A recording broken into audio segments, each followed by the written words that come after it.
Hey, everybody, and welcome. I was waiting for an intro that never came. Welcome to the Fantasy Fullback Dive, brought to you by the good people at the Roto Street Journal, paving your way and acting as your lead blocker to fantasy excellence, glory, championships, all that good stuff you're craving. We'll give it to you. And then some. It's July. We did a marathon podcast yesterday. Well, not podcast, live stream. I'm going to turn it into some podcasts in the next week or so. We're about to do the same thing again. We're going to run back the Wolves fantasy football projections for the entire AFC. I'm not kidding. Like the whole thing, 16 teams. Conservative, we said, hour and a half yesterday, went like 2.5 instead. And so, we might be a little tighter than that today, but not much tighter. But there's a ton of information here. I'm going to call the Wolf out for some of his inconsistencies, which actually he had a pretty good explanation for a lot of them. One of them he cleaned up today that I was just going to hammer him for. And, he preemptively cleaned that up. We're still going to talk about it as if he didn't clean it up. But yeah. Anyway, I'm your host, Matt the Truth Jones. With me, as always, the Wolf of Roto Street himself. We're about to kick off the AFC North. How you doing? Anything different in your life since yesterday? No, not in like the 7 hours since we just did our marathon yesterday. I just missed talking to you for 3 hours in a straight, shoot here. So ready to be back, ready to fire this up. Got some people messaging in that, Alan Capps was a regular, and a few regulars are like, I didn't realize you were doing the series. Caught it last night, caught the restream, so I'll be here today. So hopefully we see some regulars. Let us know if you're here in the chat. It was great to see, Kevin Rice and some of the regulars in there. Let us know if you're just catching us for the first time. Please consider subscribing if you like what you hear after the fact. Consider giving us that thumbs up to help us continue to grow and spread the RSJ love, baby. But no, I love this one, and I don't think we need much of an intro because we saw how long yesterday went. We might as well get right into this thing, huh? All right, let's give the people what they want. We're going to get right into it. The Super Bowl Bengals. I mean, these guys were playing for the big game not that long ago, came out of nowhere. Wild. Still kind of weird to think about that the Bengals were in the Super Bowl. And so let's talk Bengals. Go ahead, Wolf. Yeah, so as you can see, we've noticed this trend a bit on some of the best teams in the league. You think they must just be crazy offenses, and they are. They have the talent, they put up the yards, but it actually usually doesn't come at a huge amount of plays. You can see here, I actually have the Bengals going minus 38, the league average, in total plays, and that's pretty in line with what we've seen under Zach Taylor, minus 44, minus 26. So they run fewer plays. They're just so damn good with the ones they do, and then they can bleed out the clock and all that good stuff. So I think that's just a common misconception. You think the high-powered Bengals with T. Higgins and Jamar Chase must be just chucking the lights out of the stadium, right? But no, it ends up being usually the opposite effect that we often see. So I have them a little less than league average in terms of plays, 57% pass, 43% rush. And that gives you a pretty decent enough pie because this pie is so very concentrated, which we can now get into. I love the concentrated pie. I love how we run this pie thing. Also, just for the record, because we did just go through 16 teams yesterday, so I got a little context now. 57-43 is actually a pretty big discrepancy when you're talking run pass. It's one of the bigger ones we saw. I think I only saw one team above 60. So anything up around there, that's a pretty substantial difference, at least compared to the NFC teams we went over yesterday. You want to talk about some discrepancies, or do you want to just get right into your guys? Well, yeah, let me know where they pop up. I'll get into the guys, and you can let me know as I rave about them. If you're sucking off Joe Mixon, but you only have him here. I don't expect that to be the case because I love Joe Mixon, so I imagine they're pretty... always unapologetically love Joe Mixon. It's true. It's true, and it's finally been coming into fruition. And the best part about him is the price doesn't go up. He's still going in early to sometimes even mid-round 2. I'm seeing him fall, which is crazy. I have him at 68% of the rush share. He was right around that last year. And so even though it's not the biggest of ground pies, as you just hinted at, 290 carries is what that amounts to. That would be towards the top in the league in running back carries, and I think Mixon will see that. He's a true bell cow, though. I mean, it's not a huge running offense, but the running that they're doing is from this guy. Exactly. And the one thing that got annoying midseason, and as you can see, as I'm looking at the backfield here, he is so good on third downs, but they started to take him out quite a bit for Samaje Perine, and now they're saying Chris Evans is going to be the favorite for the third down role. So Captain America. Exactly. Oh, yeah.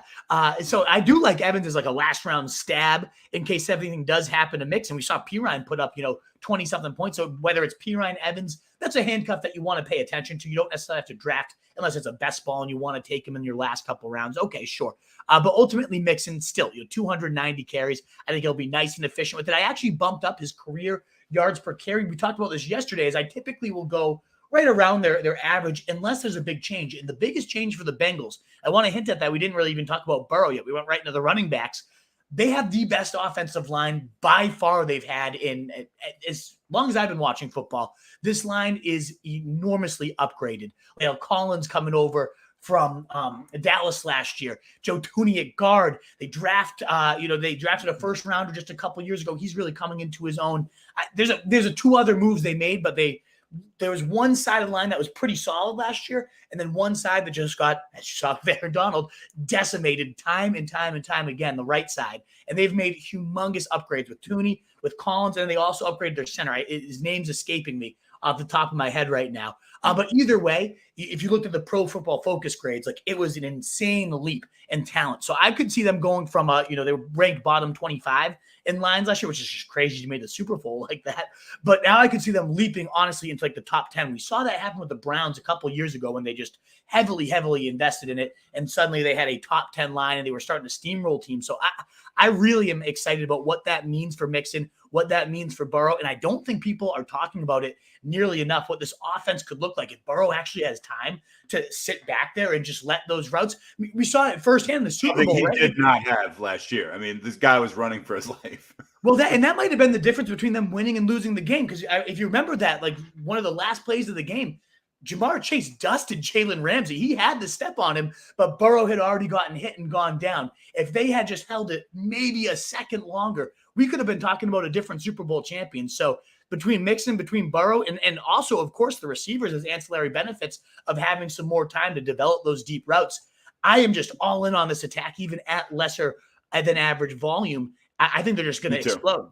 Me too. So, I love it. And there's such fun stacks also if you happen to like land one of those. I mean, I know that hits you in a certain kind of way. I know. Yeah. I'm not dry anymore. I'll tell you that. No. And we're early in the pod too. We're 7 minutes in. Jamar Chase, obviously, you've got him. I want to say you had him 3 on your wide receiver list, both projections and in your big board. Slight discrepancy on T. Higgins. You actually have him projected to produce wide receiver 8 numbers, but you got him down at 12. So a little surprised by that. Again, I can't tell exactly if I'm surprised by how high you had him projected or by the fact that you weren't willing to take a little bit of a higher stab on the big board.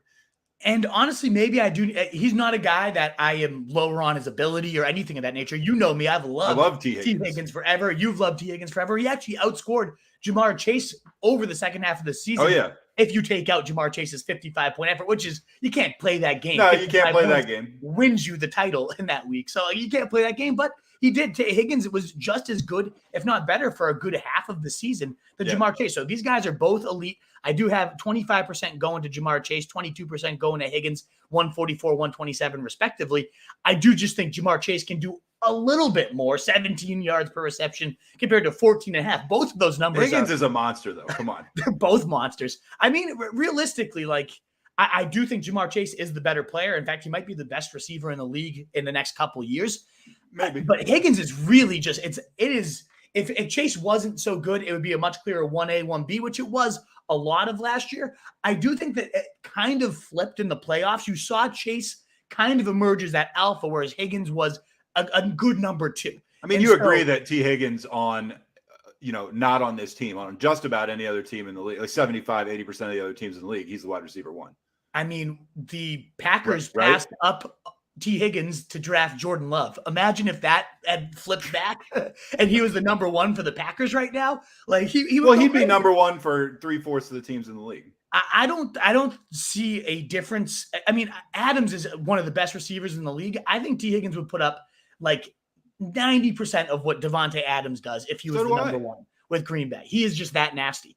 I mean, we're raving about 2 guys that everybody I know. These are not hot takes. Hey, we think Chase and Higgins are good. No, wide receiver 3. It's just one of those things. You're seeing Chase go like, top 5 in best ball drafts. And it at first seems a little rich, but he is the type, if you had Chase last year in week 17, the guy that won the best ball mania had Chase. He's the type of guy that has those spike weeks. So if you're doing a tournament, like, at first, you can't have Chase, but there's very few people, if maybe only Chase, that can just score 50 points. Like, it is a very, very rare list. Granted, T. Higgins the week before that had put up 35 or something himself. So it is just one of those offense that it's not enough volume that each one of them is going to be a clear number one every single week. But more often than not, like there's going to be plenty of weeks when they both are top 15. There's going to be more often than not that's going to be the case. So I love both those guys. I would be more than happy with either as my number one, including Higgins in round 3. I've been scooping him up everywhere that I can get him in round 3. To me, it just doesn't leave much meat on the bone for Tyler Boyd. 16% target share, 92 targets. A decent catch rate is the slot guy. 804-4. It's like, it's usable. He'll have a couple 20-point days mixed in there. His real upside comes, and the reason I am still drafting him, if something happens to either Higgins and Chase, we've seen top 15 seasons out of Tyler Boyd when he was the number one. He can shoulder heavy workloads. So to me, he's like the ultimate wide receiver handcuff with benefits type of situation here, should anything happen to those other guys, because it is a healthy pie. I mean, we didn't even talk about over 5,000 yards. No, I think the pie's healthy. That is the most in the league I have for anybody right now is Joe Burrow, 5,181 yards, 38 touchdowns. That is a lot to happen on, again, 564 attempts, not the most in the league. That's just how impressed I am, and that's why I bumped his completion percentage up to 73% because of the offensive line. I just really think people are not considering it. Everyone's calling for regression from Burrow, whereas I'm like that regression from Burrow from those a lot of people, we're all tainted from the fantasy playoffs where Burrow went crazy. I mean, I'm not going to say he's going to do that for 16 straight games. He was averaging almost 500 yards a game. But with this line, like, I wouldn't be shocked to see him consistently putting up those top 5 numbers. He had like a pretty, if you remember last year, like mediocre year until those last 3 weeks. And then he just went banana. Yeah, but if he doesn't get hurt, he's going to be great. And that's the other part of it is he came into the season a little bit sluggish. The first 7 weeks, he ended up averaging, mid QB2 numbers. And then from like the mid-season on, when he was coming off a brutal surgery. When he finally had that like fully healthy, he went crazy. So ultimately, now that he's fully healthy entering the year, he's not rehabbing. That's a really good point. Like I am very excited about that for sure. Hayden Hurst, I have him catching 6 touchdowns just because it's such an explosive offense. Good luck figuring out what weeks those come in. You remember Uzomah, like he had, I think, 5 to 6 last year. 3 of them came in 1 week, and then you didn't hear from him for 5 weeks. But he had a nice playoff stretch too. So like it's not, he's draftable, Hayden Hurst. I certainly wouldn't want him as my top tight end because I think he's going to be a little bit unpredictable. But he is athletic, and when he was used extensively just a couple years ago, he was a top 15 tight end. So he's draftable, but to me, obviously, we're not saying anything too new. It's a very concentrated pie. Yeah. Higgins, Chase, Mixon, all should go in your top 2 at worst, round 3 for T. Higgins rounds. And Burrow should be a top 6 quarterback off everybody's board. Well, obviously, we're not going to talk this long about every team, but it was like kind of like how we talked about the Rams. There's some teams we really like talking about. Look at these guys. I'm looking at some of the other teams in this division. I'm like, I don't have anywhere near as much stuff to say about these guys. And on that note, let's move on to the Steelers. Speaking of, not a lot to speak of. Not a lot of sex appeal, folks. No. This is not your father's Steelers. This is the 2022 Steelers led by ... Who? Mitch Trubisky. Oh, yeah. Backed up by the very capable Kenny Pickett. Yeah. Yes. A lot to be excited about in Pittsburgh. Yeah. Pittsburgh typically is an offense you want to get excited about. Even with the corpse of Big Ben, you can see here, always above league average. That -85 was a year Big Ben got hurt, but consistently hovering over 55 plays. So volume has typically been on your Steelers sides. I think the offense might slow down a little bit when you have Mitch Trubisky. I don't know that it will come this week. Sometimes we put on Facebook like some quotes you had, or you said something like somebody put it up. I don't know if you or CJ put it up, but it was like something you said about the Vikings yesterday. Like Vikings are the team I'm going to run with, something like that. I think you should. Tomorrow's quote should be like an offense. You could expect their offense to maybe slow down a little bit with Mitch Trubisky. Just a little. That's your hot take of the day. Hot take of the day. Seriously. I don't actually hate Trubisky probably as much as you do and as much as most. No, I don't. I'm not a huge hater, but I mean, I'm not expecting big things. I mean, he got 11 wins on a Matt Nagy-led team, and we just saw what a dumpster fire a Matt Nagy-led team is. I'm not willing to just write Trubisky off completely here. And if any team's going to kind of rekindle that, I do think Tomlin, they have a good track record. Obviously, Big Ben was a monster, but I think this is just a well-run organization, a good leader of men. So if Trubisky is going to ever revive himself, this is a good place to do it. So I'm actually not ruling out drafting Trubisky, certainly in 2 QB leagues. I like him in Superflex. he has some real upside because he can also run. As you can see here, I have him for 62, 40, and 1 on the ground. That's not too bad. But I do have this going 75 to Trubisky, 25 to Pickett, because that's the one risk with drafting him is I do think at some point it becomes the Pickett show. It just is a matter of when. And right now they are saying Trubisky has the early lead in camp, and that's why I went 75-25, because I think they'll be competitive with Trubisky. Yeah, he's not the type of guy you bring in and you're just like, no, this is our guy. Like no one's saying that. They're like, yeah, it's like if he was, they wouldn't have signed Mitch Trubisky is what they said. He's on our roster. He's our quarterback currently. Yeah. So we can move on because he probably won't get drafted in most leagues, but I just want to highlight there is a little bit of upside here to Trubisky. He was a top 12 quarterback in that 11-win season I'm referencing. So, I mean, there's something there because he can run. Two things. Tunes chimes in 0 pick sixes for Trubisky, which we've discussed at length in this podcast. Right? Even though I feel like I can remember 4 or 5. Exactly. I was live for one. Does that trend stick? Let's talk right now. We don't have to spend long on this. What do you think? What you think he's going to have 0 pick sixes after this season? I think history will continue itself. Okay. He actually, when I looked at his historic numbers, he averages only around 2.5% interception rate. Like he seems so careless and chuck and gunslingy. He's not really like, again, I think Trubisky's going to prove some people wrong this year and turn out to be one of the better quarterbacks. And I wouldn't be shocked if people are kind of hitting the waiver wire after week 1 or 2. We get 2 good games out of him and Trubisky becomes a viable quarterback for as long as he's starting. I really do think that's the situation that plays out here, which kind of blows my mind. Well, whether he's good or not, we're saying 0 pick sixes. Also, Toon says Najee regression, still an RB1. I do not see him being top 5 again. Let's talk about the running backs in Pittsburgh. Yeah, I mean, volume. That's how it's always been since, even like Willie Parker way back in the day with Mike Tomlin, but especially with Le'Veon Bell and the receiving usage. And we saw that we were all in on Najee Harris as a first rounder last year, and he ended up being a top 6 running back. It panned out to perfection. I have him right again in line with that. He had about 70% of the work last year. I have him going down a little bit to 69%. Still a nice, healthy 295 carries, a nice 15% target share. We saw Le'Veon Bell seeing 20% target shares at certain points. So, I mean, that could even get bumped up. Well, now Le'Veon Bell's boxing. Yeah, Adrian Peterson's going to whoop his ass. I hope. We'll see. I think Peterson probably will, but I don't know. I mean, man, how the mighty have fallen, huh? Anyway, sorry, that's my tangent. So Najee Harris, as you can see, with volume, he wasn't overly efficient last year. I'm not going to suddenly, he was under 4 yards a clip last year. I think that stays the case. Their line did improve, but they're not that much better. Where he does a lot of his damage is the receiving. We kept talking about 2.5 times as valuable the receptions. I have him for 74. That's going to go a very long way. Oh, yeah. I guess the one thing I am nervous about, though, 437 and 4 on the air, 9 touchdowns and nearly 1,200 yards on the ground. It's a beastly season, top 6 season.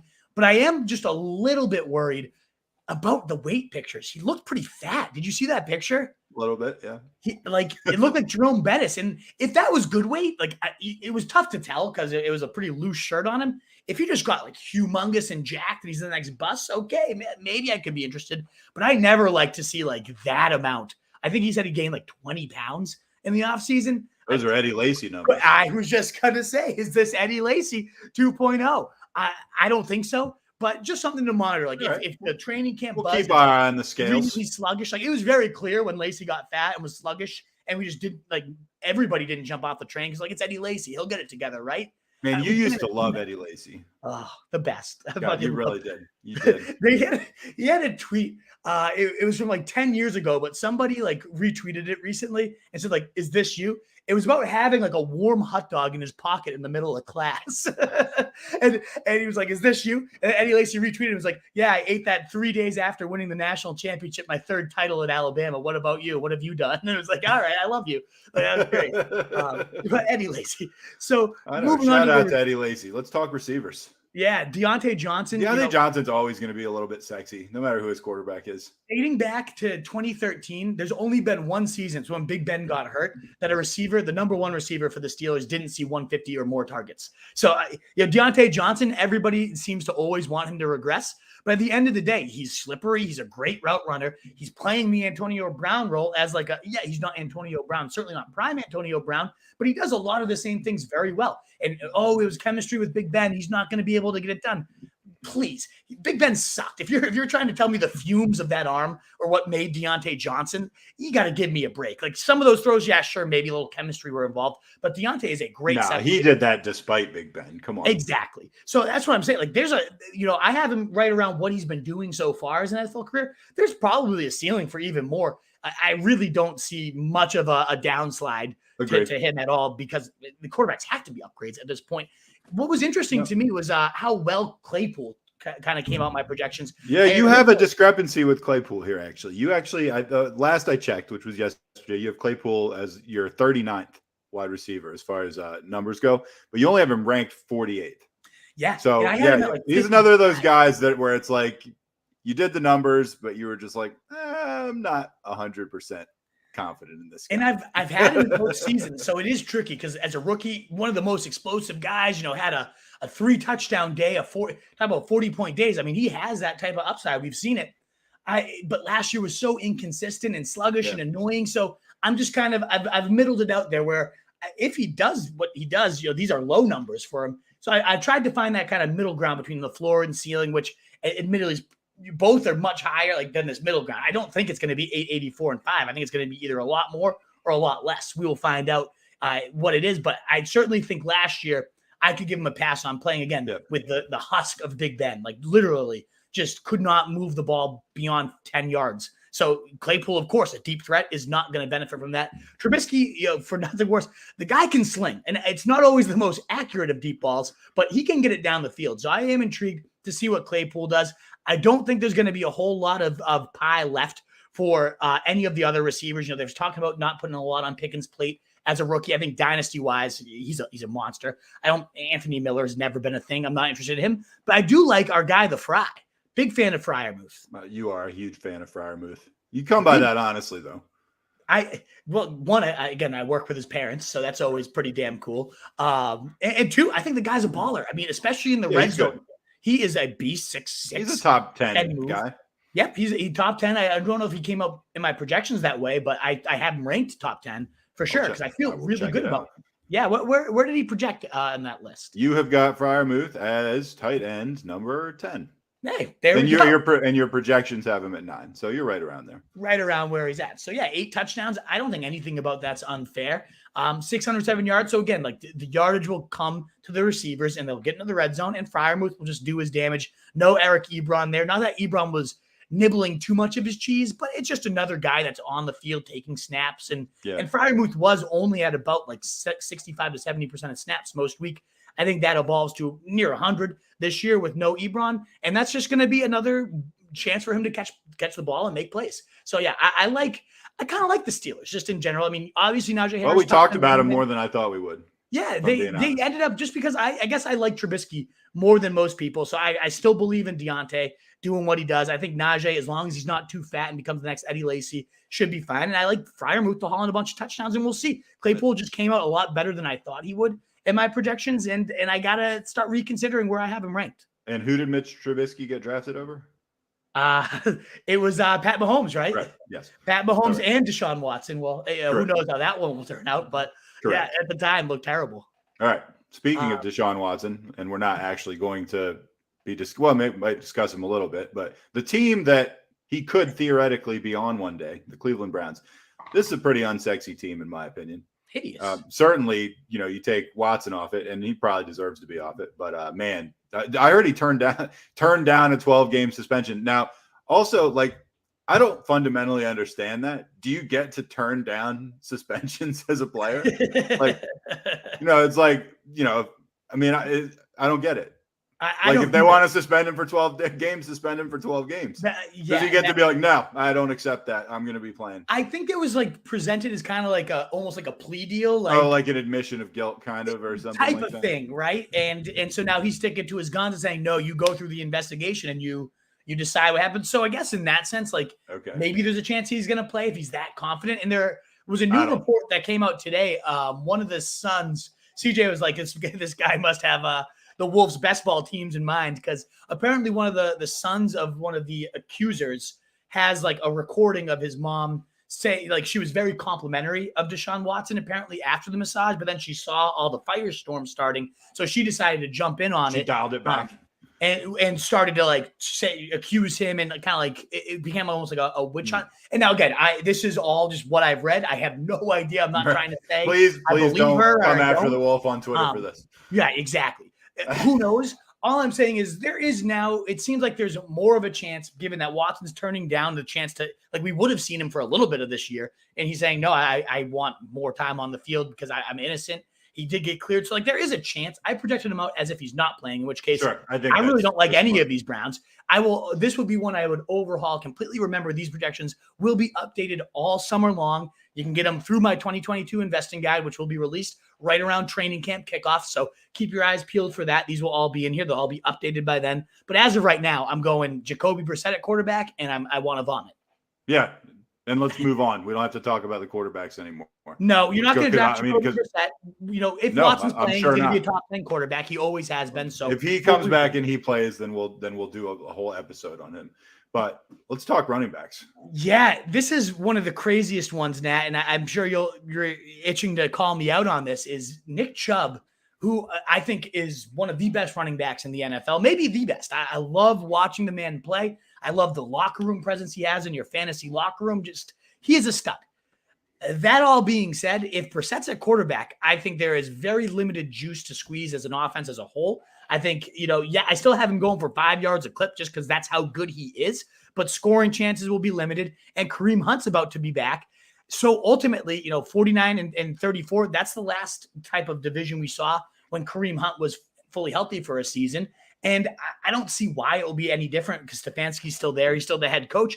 Hunt was many weeks better than Nick Chubb when they were playing together. I believe they ended up finishing within like 2 spots of each other as fantasy running backs. So to me, what ends up shaking out is I kind of like Kareem Hunt as a value here, certainly because I think he gets more of the receiving work, 54 targets, 40 catches, 300 yards, and 2 touchdowns. I mean, he caught 4 receiving touchdowns and led the Browns in receiving touchdowns just 2 years ago. So there's you have Hunt's PPR projection. You have him coming out as your 25th guy. Chubb is your 17th guy. Not a huge discrepancy. What's the difference between that's what I'm saying. What's the difference in their draft positions? Exactly. One's going round 2. One's going round, I think Hunt goes like round 9, round 8. I got to play in round 8. Massive difference. And I had been drafting Chubb one with, thinking Watson's going to be playing, just peppering him. But as round 2 running back, he's a complete fade for me, which just feels, again, so weird to say. As a guy has 13, 41, and 8 touchdowns, like that seems like a really good stat line. It's the complete lack of receiving work. And again, the lack of receiving work. We talked about this yesterday. There's a real cap on what these guys can do. I said, aside from Derrick Henry scoring 18 touchdowns and rushing for 2,000 yards, there's not as much value for these guys as we reflexively think. It doesn't reflect his ability. And I'm not really coming after you for this, by the way. I think Chubb's great, but I think the way that you assessed it is correct. And I think these numbers are probably, pretty close to accurate. Yeah, I'm coming at myself in a way because, again, I'm just like, I love Nick Chubb beyond all belief, and this is how I feel, I guess. So, yeah, down on him. 26% target share is one of the highest in the league for Amari Cooper, but it only amounts to 129 targets because it's one of the lowest aerial pies. Beyond him, 11, 13. There's nobody else really interesting. 11%. Think about how much you liked Donovan Peoples-Jones when you thought that Deshaun Watson was going to be. Loved him. You loved him. He was my highest owned best ball player, most exposed, or whatever the term is there. I had him more than any other player. Now Deshaun Watson's your most exposed. It's not any, but yeah, Donovan Peoples-Jones, I have no interest in. Like, even with Baker last year, he had a couple 30-point days. So, like, on the teams I have him on, I'm like, well, all right, whatever. I'm certainly not seeking him out anymore. I haven't drafted him since the news came out that Deshaun Watson was likely to be out for the year. He'll have a couple 25, 30-point days. So he'll get in a couple best ball weeks there. Otherwise, he's useless. I don't want to draft him anymore. Should Watson come back, one of the best deep ball throwers in the league, I'll go right back to the well and start drafting Donovan Peoples-Jones everywhere. But yeah, there was a time when he was literally my most owned player. When we did our first best ball together, he was your guy that you had the most in. And it's why we call it the Roto Street. That's why we have it the stock market, Roto Street Journal. Values change. And this was one that changed, unfortunately for me, very, very drastically. Cooper, again, 129, but like, I did it out, and Jacoby Brissett's never had a receiver finish above the top 30. Waddle was mediocre in the games that Brissett had to play last year. T.Y. Hilton went from a top 15 guy to a bottom 30 guy. I'm not in on Cooper anymore unless we know that Deshaun Watson's going to play at least some of the season. So as of right now, projecting them out with no Deshaun Watson, there's really nobody, even Njoku, like 7 touchdowns. No way. Like he's not going to catch 7 touchdowns. So I'm going to change that to, maybe 4 touchdowns. Like 7% touchdown rate, like 3 touchdowns. That seems way more accurate than 7, honestly. All right. Well, then we don't need to talk about him anymore. Yeah. So we can move on. Right. I really think the key projection here was how much lower I am on Chubb than I probably expected to be, given how gross this offense is. I think it's going to play out the way you think. I mean, obviously injuries could change everything, but I think that's how it plays out. Go to Baltimore. All righty. All right. Last team in the division, Baltimore Ravens. And they're spearheaded by a guy that both of us think is wildly overrated, at least as a fantasy quarterback. And he is the guy. He's the one where I started talking about chasing that buzz. You know what I mean? You're chasing that first buzz. I mean, we saw Lamar Jackson. What was it? 3 years ago? 2 years ago? When was it that he was just amazing? 2019. Yep. Right. And he was incredible. And then it was just like everyone was so all in. And then it's like he's never going to do that again. I mean, in my opinion, that's an unattainable thing. And it reminded me a lot of Cam Newton. How we chased that buzz. I think you hit it on the head when you said that the last time we recorded about him. 43% pass rate. That year where he had it, that's exactly what I have them coming in at. So no passing volume to speak of. Now, 46%, I guess I'm being even a little more generous there. 54% rush coming in here. The kicker is he had that career year in 2019. They're trying to remodel this offense to be like that. They rebolstered the line. They cut rid of all their receivers. Like it's going back to that. But I think now the league, you can only figure out a talent like Lamar Jackson so much. That's why I have him for 6.2 yards a clip. He's such a dynamic runner, 955, 6, 154. It's a lot of rushes though, man. It's a lot of rushes. And then you look at the passing and he had such a ridiculous touchdown rate that year of 2019. I don't see the players on this roster. Like, yeah, I like Rashad Bateman somewhat as a player, 909 yards and 9 touchdowns on 121 targets. That's a fairly good stat line. But then Devin Duvernay and Taylor Wallace and James Proche, no other receiver intrigues me. They might add Will Fuller. That's one of the latest rumors. They might add Julio Jones. So if it Will happens, Fuller. Wow. For the 4 games that he lasts, he'd be perfect though. Because for all his faults, Lamar Jackson does have a pretty nice deep ball. Yeah, but then you should be able to sign him for like 25% of what you would sign a normal person for a year because you're not going to get more than 3 or 4 games from him. Yeah, just about right. Right.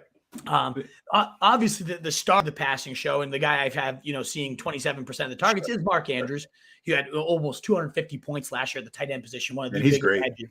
The tight end one of last year. I don't see any reason with, now Marquise Brown and his 140 targets gone. Like, I don't see any reason why we should expect anything but top 2 numbers for Mark Andrews this year. The one rub was a lot of his biggest games came when it was actually, what's the backup's name? My mind. Huntley. Yeah, exactly. Huntley. The biggest games for Andrews came with Huntley at quarterback. So that is just something to note, something to kind of keep in the back of your mind. It's just like, it's just a weird offense that they're going back to their 2019 roots of just pounding the rock, which I should love J.K. Dobbins, right? But they're talking about coming along slow with him, making sure he's really fully ready to go, that he had to have a little second operation at some point or another thing. They love the running back by committee too. I mean, and they always have. And by the way, just to call back to yesterday's episode, look at who their RB3 is. Mike Davis, who we specifically referenced yesterday. His Christian McCaffrey, I said it's a guy with a generic name. That's the guy. There he is. And he's getting Wolf likes him for 74 carries, and maybe which will come right out of J.K. Dobbins' pocket.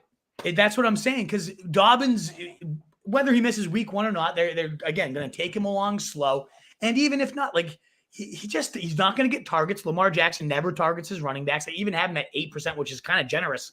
He's never targeted a running back at that clip. And Mark Ingram, a good receiver, was there. He saw 10 targets. But Mark Ingram was also a top 14 running back there. So, could Dobbins do what Ingram did in 2019? Maybe, but he had to score 14 touchdowns through that. I have 9 for Dobbins. I have a nice yards per clip, 5.5. I don't think any of that's unfair. Yeah, but that's exactly how you described Nick Chubb a minute ago, though. Yeah. Top 14 running back, 10 targets, something like that. I mean, that sounds like that's like exactly what we said about him a minute ago. And that's why his value's capped, but with less rushes. With Lester ground pie. Exactly. Right. I guess if I'm going to attack anybody from this team in general and just in the running game especially, I do like Gus Edwards, who falls to round 12, 13. Yes, he's also coming off an injury, but he seems to be further along than J.K. Dobbins. So you might get an early season stretch of Gus Edwards being the guy and Dobbins being the complement. And who knows if I do think Dobbins is a significantly better player, but even when, they're both fully healthy, it's going to be about a 30, 35, 25 type of backfield with Lamar Jackson taking a big 25% chunk too. So it's just, and especially at the goal line. I'm just not really big on the Ravens. Lamar Jackson's getting drafted as like the locked in QB 3 or 4. And to me, I have him projected to QB 11.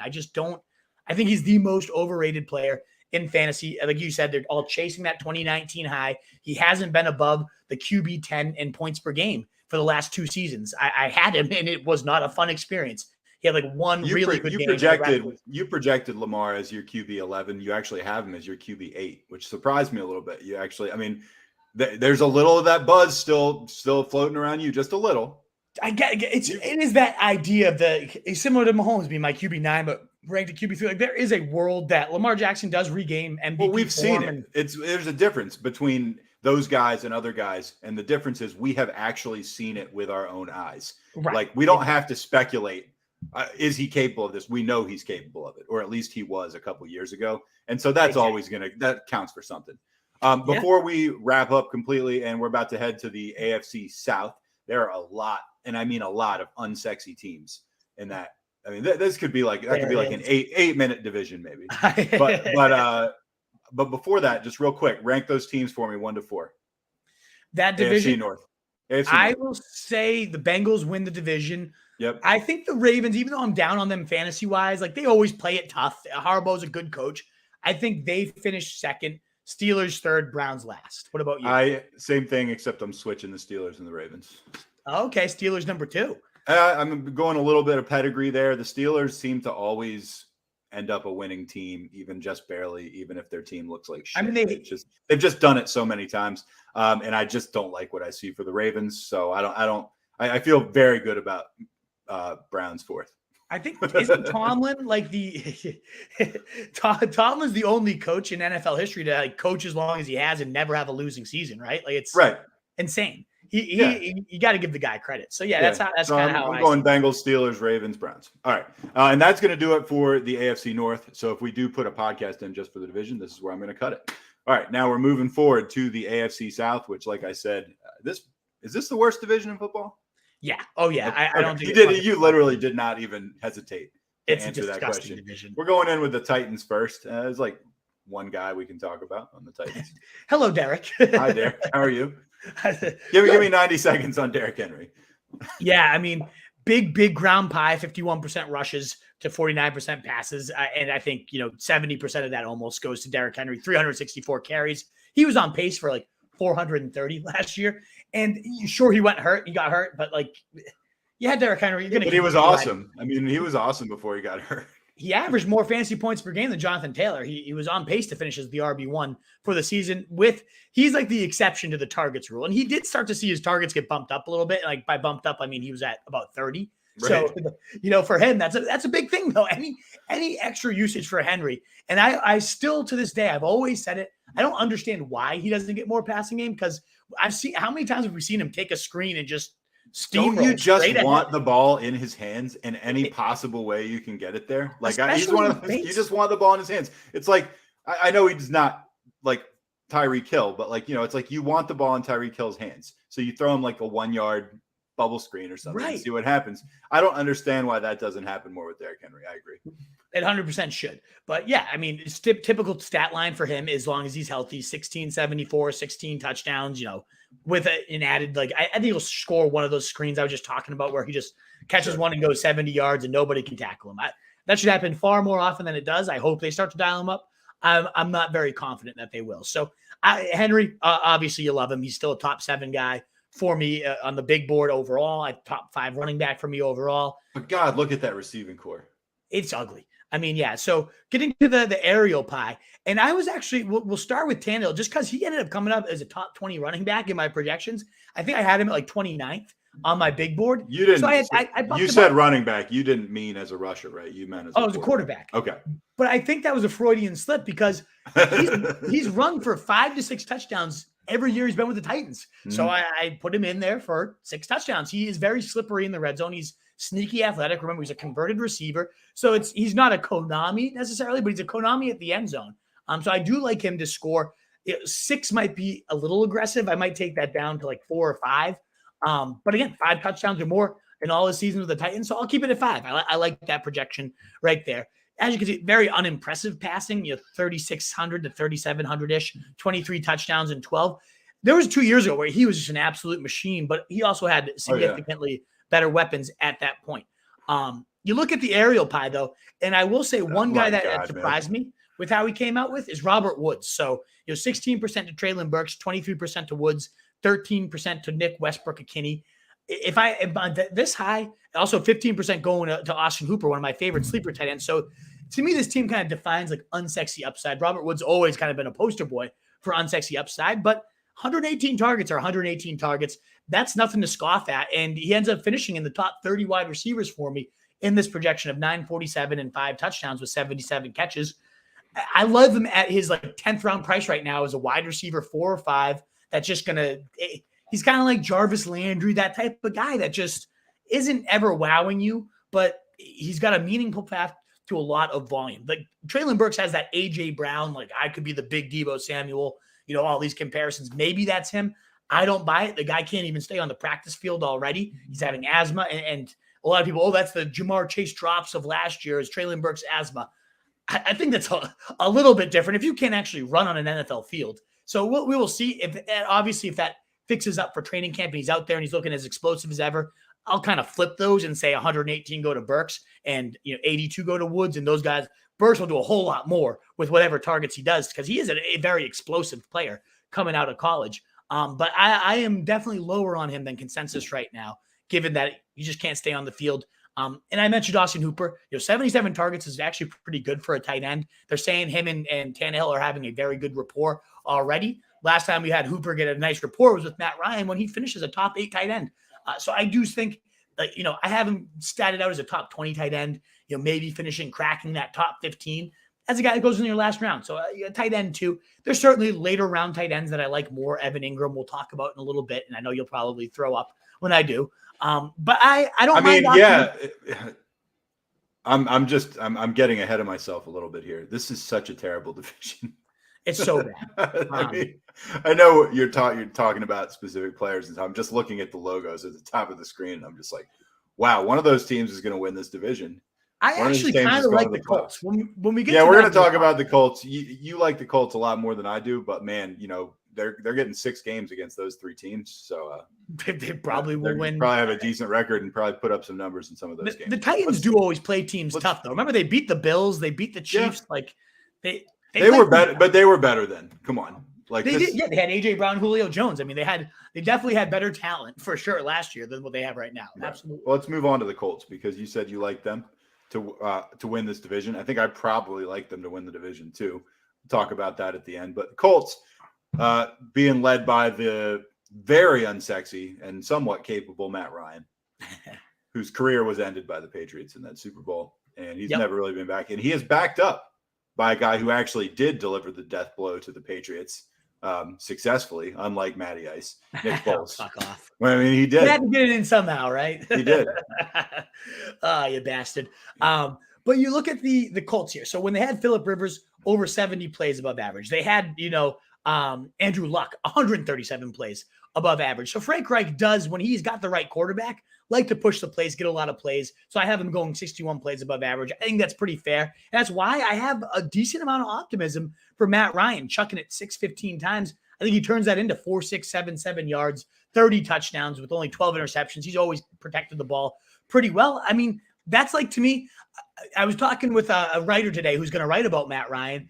It reminds me a lot of Kirk Cousins last year, where he was like the quarterback 16 to 17 in drafts, and you never really wanted him because it's unsexy.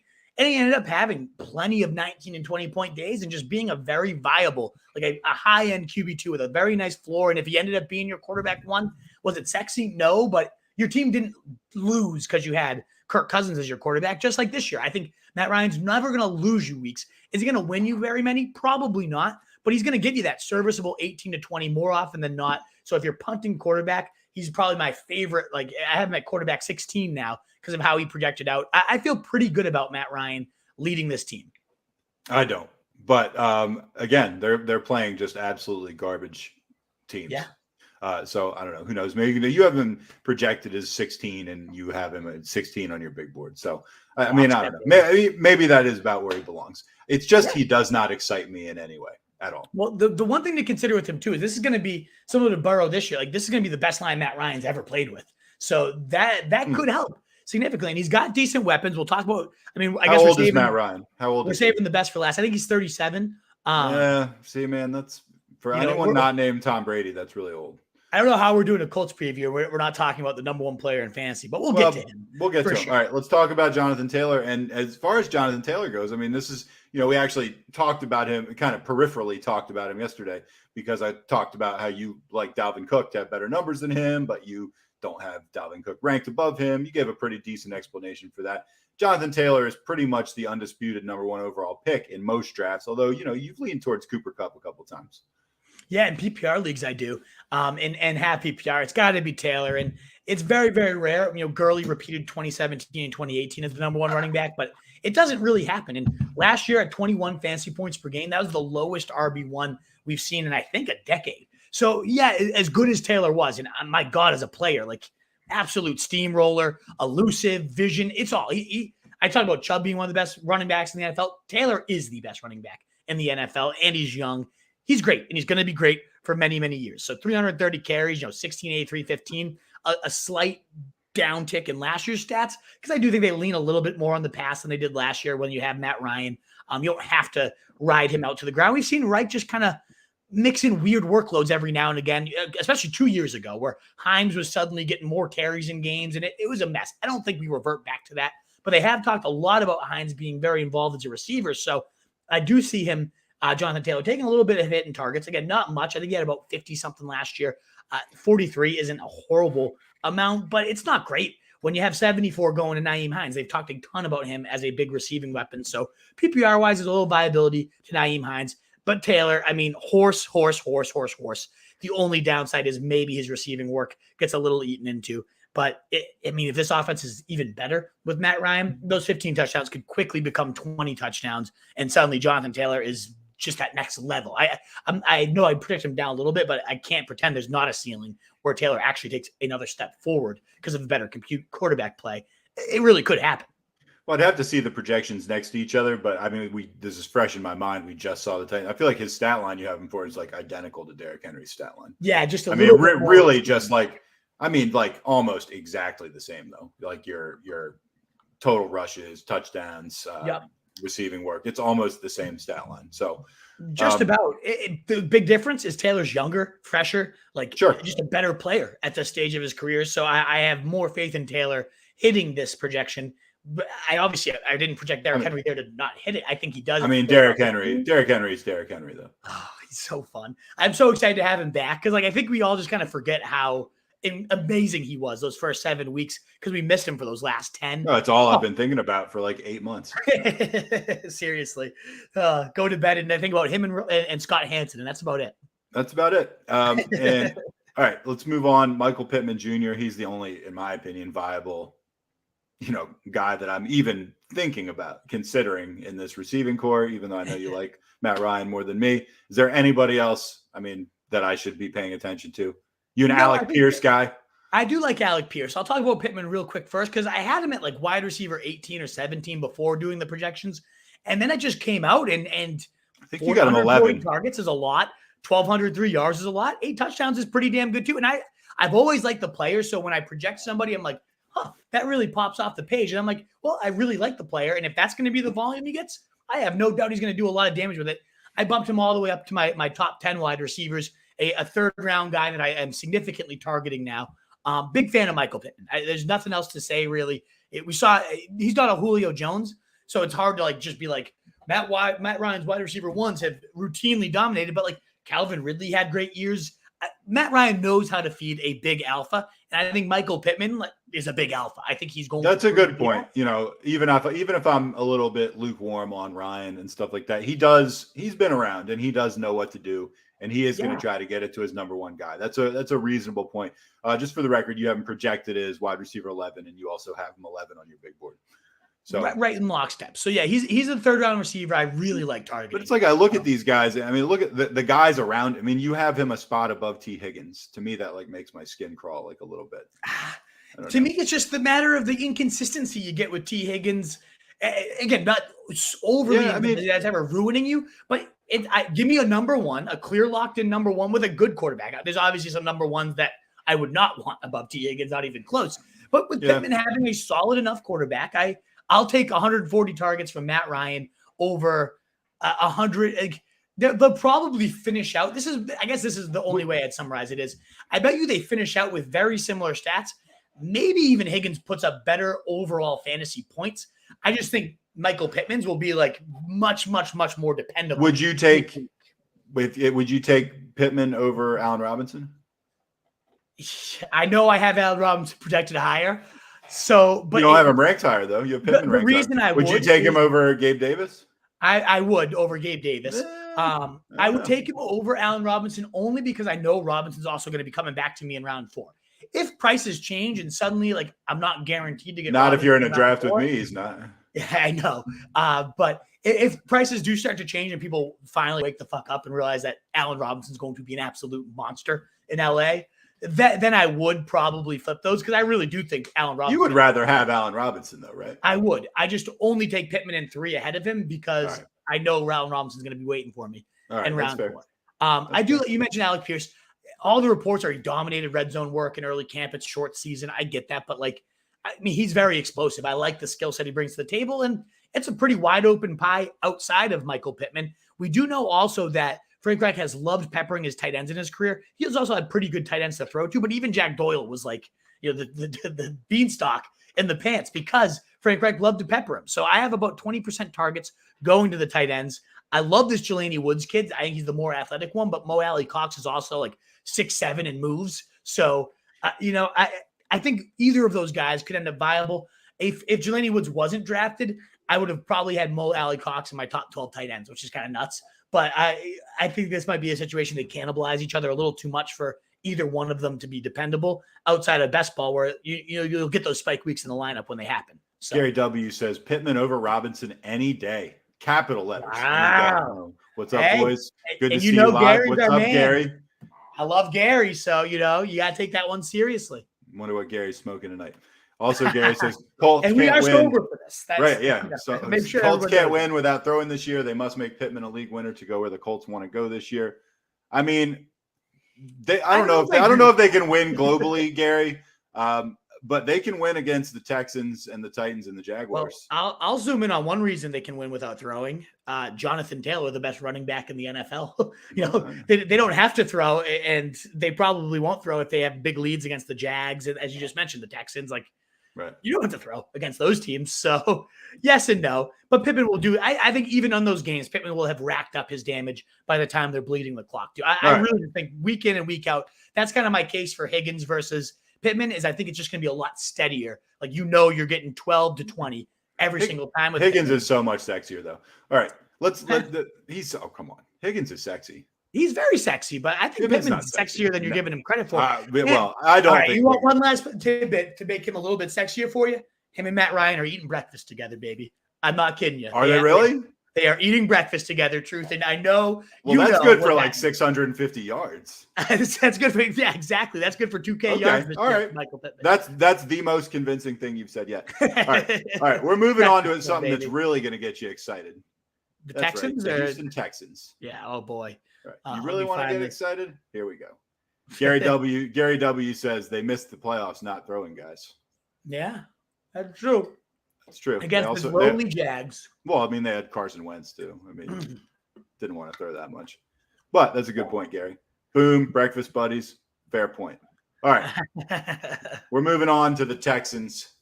Come on. Do you really have anything to say about the Texans? I mean, Brandon Cooks, we can say a little something about, but come on. That's really it. 83 plays below average, so already the pies are very low. The quarterback play is going to be bad. Davis Mills did have a couple flashes, so out of the last year's quarterback class, I think he honestly showed more than anyone outside Mac Jones. That's also a very, very low bar. And I don't think that's what continues. I actually am pretty high on Trevor Lawrence. We'll talk about in a little bit. I just remembered something we were talking about on one of our big best ball drafts. It literally just hit me right now when we were talking about Matt Ryan and breakfast. Weren't we talking about him eating like dry shredded wheat or something for breakfast? Like the least sexy breakfast you could ever have. Yeah, because it was like Pittman that had a comment about like Matt Ryan putting it wherever he wants to. Oh, right. I was gonna say there was something obscene about his breakfast too, but I don't remember what. He was force feeding him dry Wheaties while taking him from behind. Actually, I think that was the quote. Hey, we should put that picture on a shirt. Yeah. Oh, be a huge seller among the kids. We should make sure Matt Ryan sues the ass off us. Yeah, exactly. Anyway, okay, sorry. I digress. I know we're supposed to be talking about the Texans, but what I just brought up is probably the most interesting thing you're going to hear in the next 5 minutes. Yeah, exactly. So. That's true. Yeah, so you're welcome. Seriously. I just picture Matt Ryan like walking into training camp with that shirt on. It's just like I'm your captain. That shirt on with like a box of shredded wheat under his arm. Exactly. Carrying it like a pocketbook almost. Seriously. I did one thing I tweeted out was Davis Mills had just one fewer game of 20 plus points than Lamar Jackson, the same amount of stats. So starts. And that I think says more about Lamar Jackson last year than it does Davis Mills.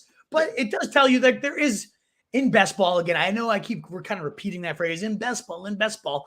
But like Davis Mills is never a guy you're going to confidently go and start in your league where you actually have the decision making. But he's going to have a few weeks, given how just freaking awful the Texans are, that he's going to have to chuck it 45 times and he's going to put up 25 points and he's going to be a viable quarterback one in those weeks.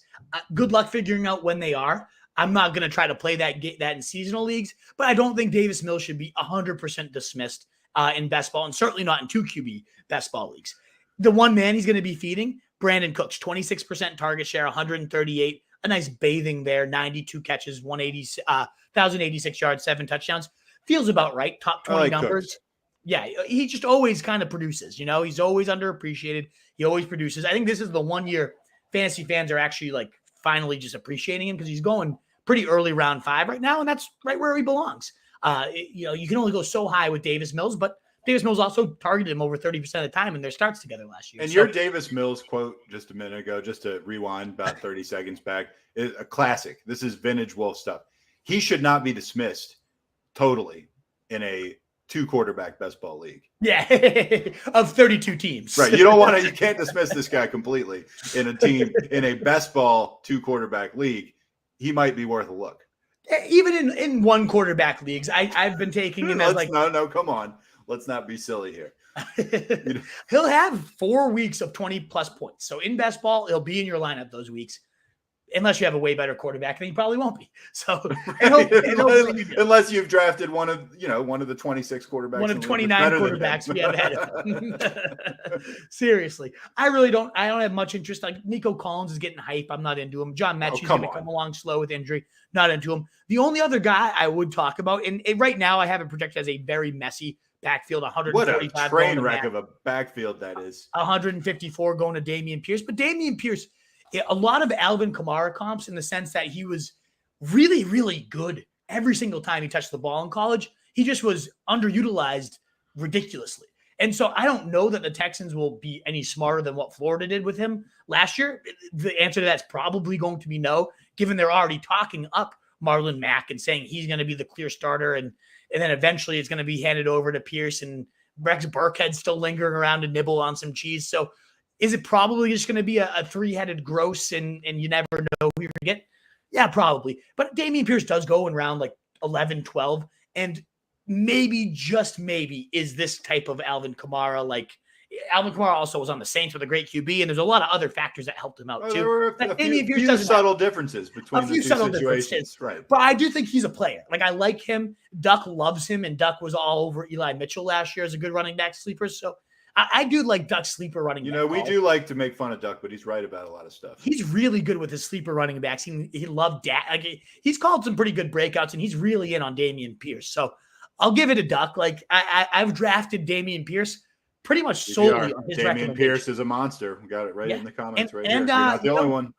Yeah, so there you go. And we had when we had Thor on for the college preview, he was raving about the pick of Dameon Pierce. He thought it was an absolute steal how far he fell, and he was just like, they have no one on the roster that is even a mile within the Dameon Pierce ability. So there is like the off chance he just is that much better in training camp, wins the job, and then just goes bananas. So I am drafting him a fair amount in round 11 and 12 on a lot of people I trust and like recommendation. It's feels kind of gross because it's just like the Texans, and I don't really want anything other than Brandon Cooks there. So I'm not like overexposed to him, but I'm getting some Dameon Pierce action going on. All right. Let's talk about the Jaguars. Which projected out actually way better than I expected, Drew. The Jags? Yeah. You got Trevor Lawrence projected as your QB 15, but you got him 20. You got him 20 on the big board though, so it's another of those where you're like, I mean, there's a certain type of guy that is that way for you. Like, here's guys that I talked about yesterday that fell into that same category: David Montgomery, Kirk Cousins, Adam Thielen, T. Higgins, Chase Claypool, guys where you're just like, I don't know. There's a couple other guys that we haven't gotten to yet that I will bring up that you have your biggest discrepancy on the whole thing. We haven't gotten to yet, and he's the biggest example of this on the whole thing. It's not Diggs, right? Because I think no. You fixed Diggs. I was dangling that one over your head before, but not anymore. No, there's one much bigger than Diggs. All right. Okay. Anyway, we're getting into it now. Last team in the AFC South, just a train wreck of a division. Let's talk about the Jaguars, who, as you know, are on the short list of teams that I will never trust in any sense until I see it. Yeah, and I think that is largely fair. Doug Peterson coming, I think, is going to be a huge boost if Trevor Lawrence is anything decent. And remember, we're just like a year removed from him being the next Peyton Manning and the can't miss prospect and never lost a game for however long of his career.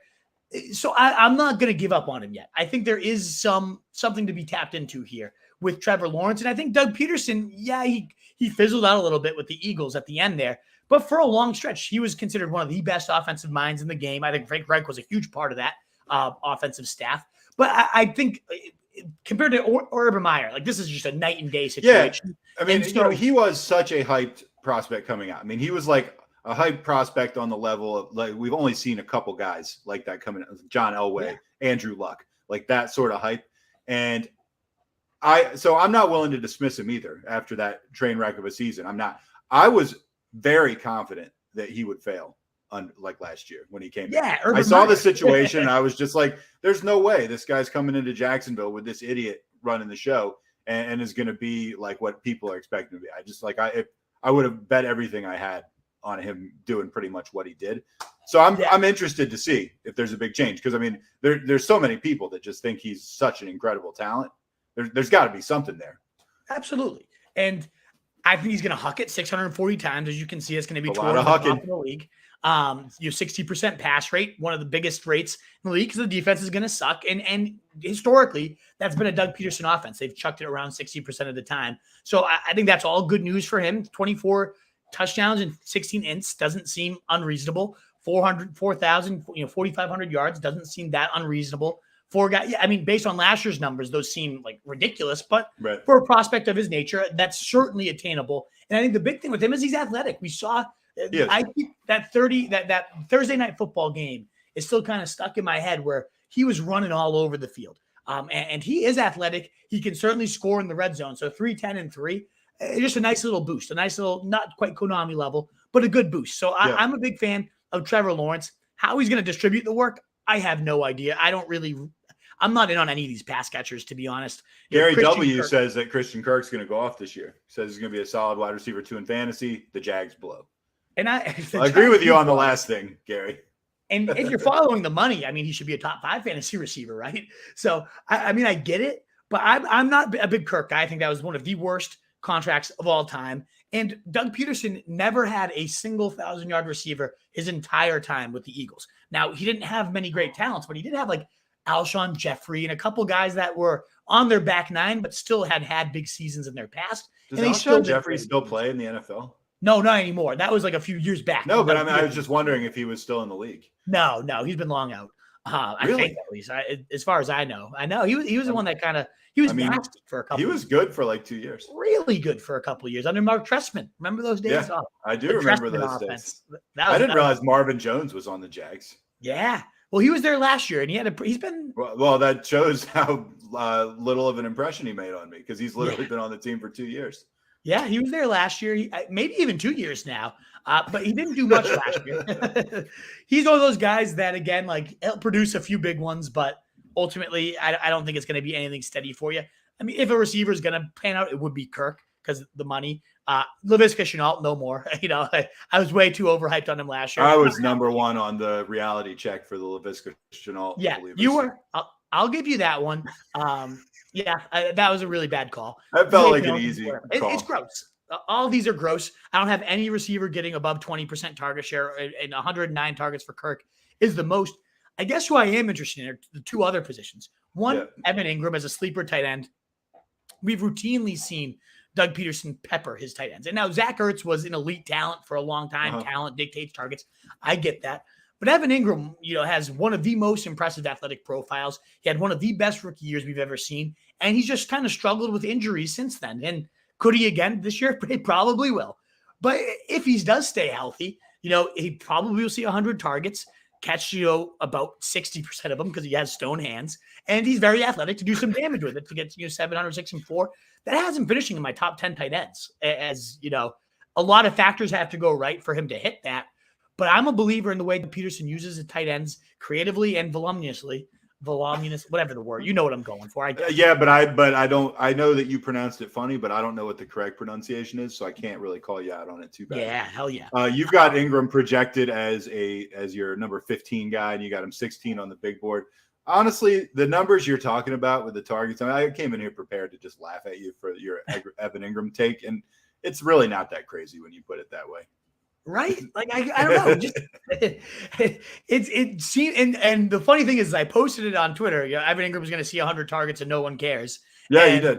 It was very, very polarizing. Like, half were like, you're sure as hell right. I don't care. Fuck Evan Ingram. He's the worst player that's ever existed. And then there was a lot of people that like, he's just got to get the right chance. He's going to blow up this year. So he is one of the most polarizing fantasy players. I did not expect that type of reaction. He's been a guy that people have tried to believe in just about every year.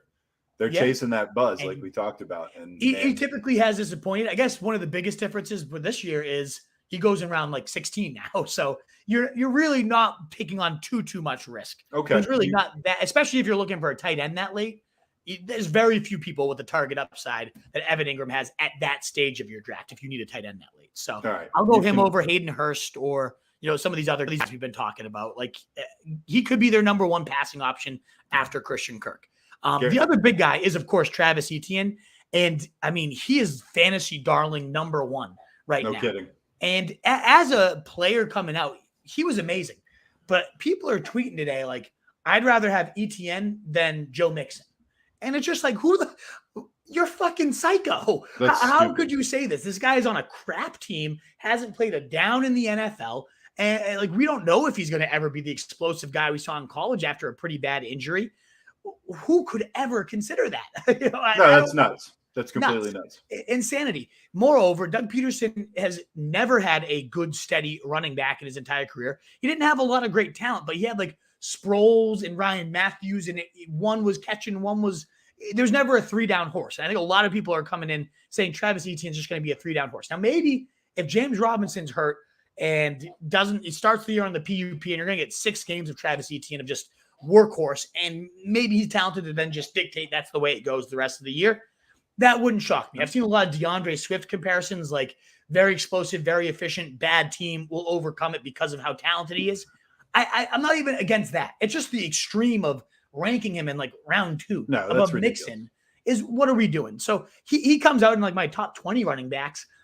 He's going as a top 10 guy right now, a top 15 guy, above Zeke, above, a lot of guys that I just laugh at. Like, come on. I had taken him a lot in early drafts when he was going at like pick 60 before people started to wake up to the fact that like he's a really good player that could do a lot of damage with minimal work. But now that he's going in round 3, like I was getting in round 5, round 6 all day, but round 3, no, thank you. There's running backs I will gladly take ahead of him every single time. Right, and that's going to do it for the AFC South. I will just tell you for the Jags, the guy I really want to do well is Snoop Connor. What a great name. Huh? I mean, I just want to be pulling for that guy. I want to be picking Snoop Connor up off waivers at some point. Let's rank this shit pile of teams 1 to 4. Colts clear 1, Titans a clear 2. Mm-hmm. I mean, just wrestling in the mud for number Slap 3. fest between the 3 and 4 teams. Who knows for those bottom 2? I would say Jags then Texans. I guess I believe in Doug Peterson a little bit more than I do Lovie Smith. I got them ranked in the same order. Yeah. Okay. Oh, just hideousness. And as we move to the next division, folks, if you guys like what you're hearing, please do consider giving us that thumbs up button, helping us to continue to grow, continue to spread the RSJ love. It is so greatly appreciated. Continue to comment into a little bit more interaction tonight. So Gary W. liked the Alshon Jeffrey drop. Yeah, there we go. It's fun when we have people like here and active and engaged. I know we had a few viewers last night commenting in, but this feels a little bit more fun. So if you're here, comment in, let me know where we're crazy, or if you missed last night and you want me to review a specific player or anything, let us know. We're here. We'd love to talk about it. I just want to say I just Googled Alshon Jeffrey and he's not playing. He hasn't played in like 3 years, I don't think. No, come on. Really? If you Googled him, you could. He played in 2021. With who? The Eagles. No, he didn't. He didn't step on the field. I'm pretty sure he did. Hold on. The podcast is grinding to a halt right now. He played on the Eagles in 20. Nothing like Alshon Jeffrey to throw. He played on the Eagles and he played on them in 2020. Wolf. So last year was the first year he didn't play football. Okay, he played in 2020. Yeah. Looking at his stats, they weren't very good. He might have stepped on the field for a single game. Like he had 6 receptions for 115 yards. There you go. But he played in 7. He played in 7 games. Oh, come on!